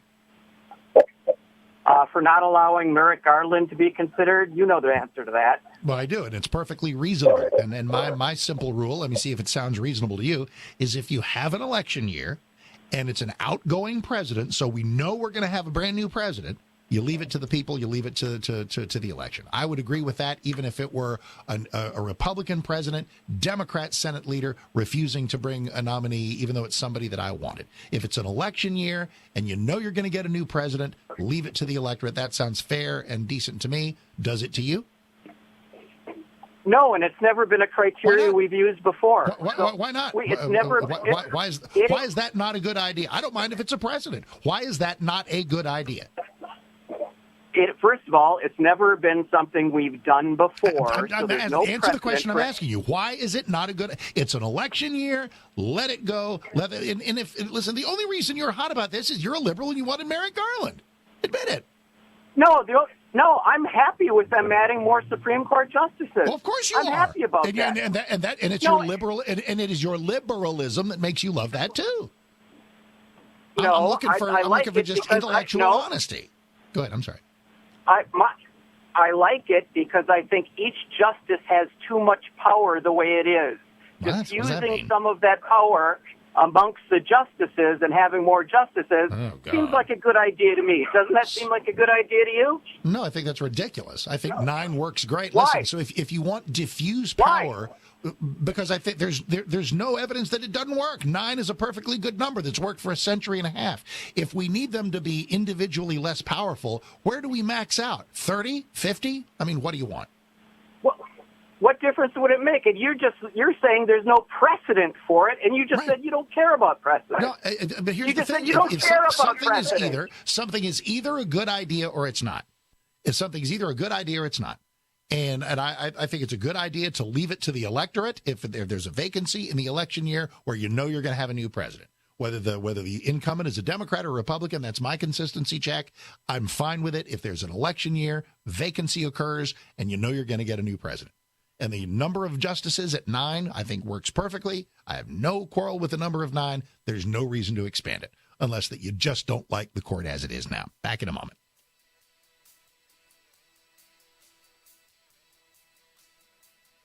All righty.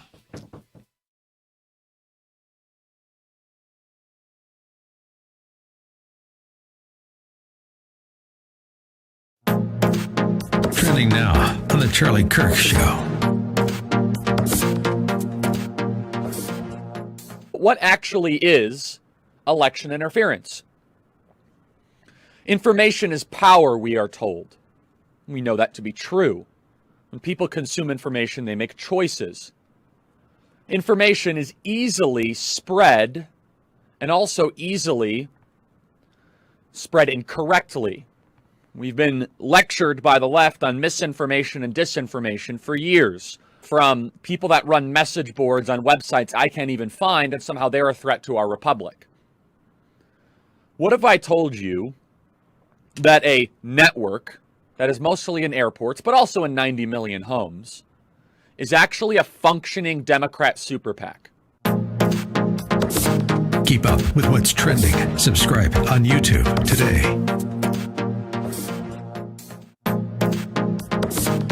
Trending now on America First with Sebastian Gorka. And how hard was it for 3 vaccines to be created in less than a calendar year? Could you give us some of the inside story? How hard was it to get the U.S. government with the corporations to create that historic success? Well, it was very hard. We had an FDA that takes a long time to approve things, as you know. You had Fauci saying it's going to take 3 years, maybe much longer. Most people thought you couldn't do it in 5 years. Most people thought you'd never even get a vaccine.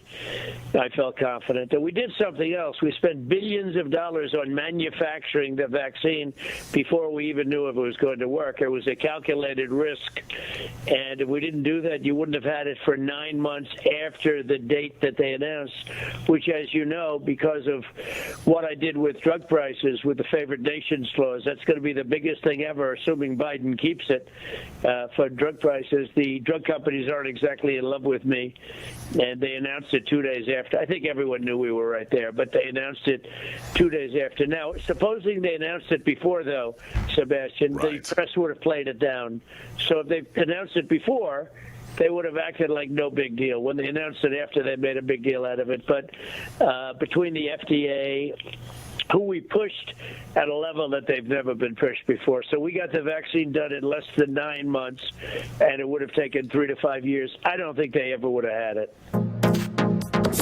Keep up with what's trending. Subscribe on YouTube today. Trending now on the Mike Gallagher Show. The Vice President of the United States of America. Honest to goodness, this is like a skit right out of the TV show.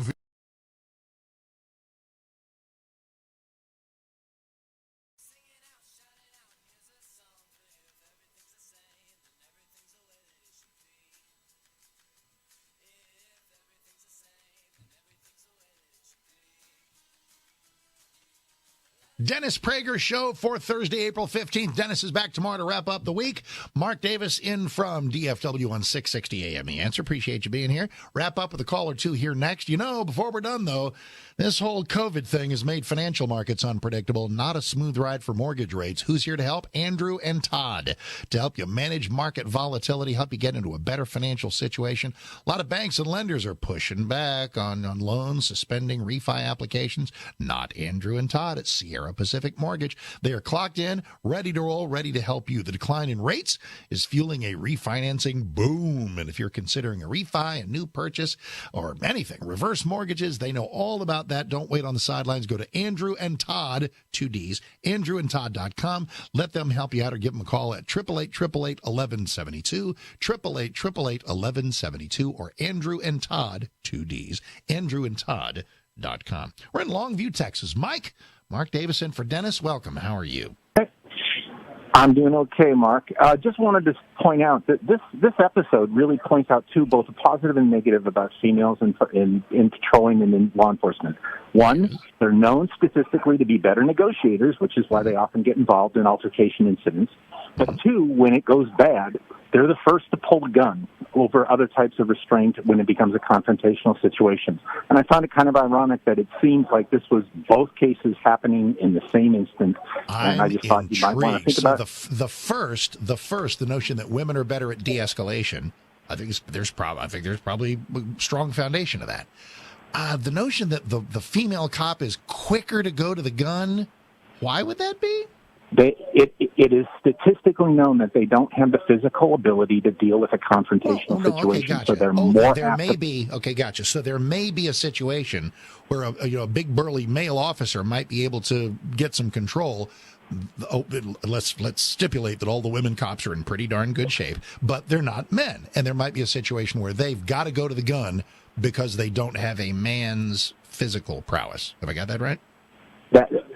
That's my. It seemed that it fit both instances in one case, and I found that kind of intriguing. I am intrigued by the call and by the observation, and I appreciate that. And I'll just leave that out there in the universe for people to discuss on your own time. Speaking of time, thanks for sharing some of that with us. Thank you, Sean. Thank you, Christian. Thank you, Suzette. Thanks to all of you who are in the Dennis Prager audience. DennisPrager.com for everything Dennis related. PragerTopia.com is where you get the podcasts. PragerU.com, the #1 conservative video content site in the world. Follow me on Twitter at Mark Davis. You want me in book form? It's Upside Down, How the Left Turned Right into Wrong, Truth into Lies, Good into Bad. Upside Down. Mark Davis. Check it out on Amazon. Appreciate you. God bless. Have a fantastic rest of your day. See you soon on some show or another. Dennis is back tomorrow. Have fun.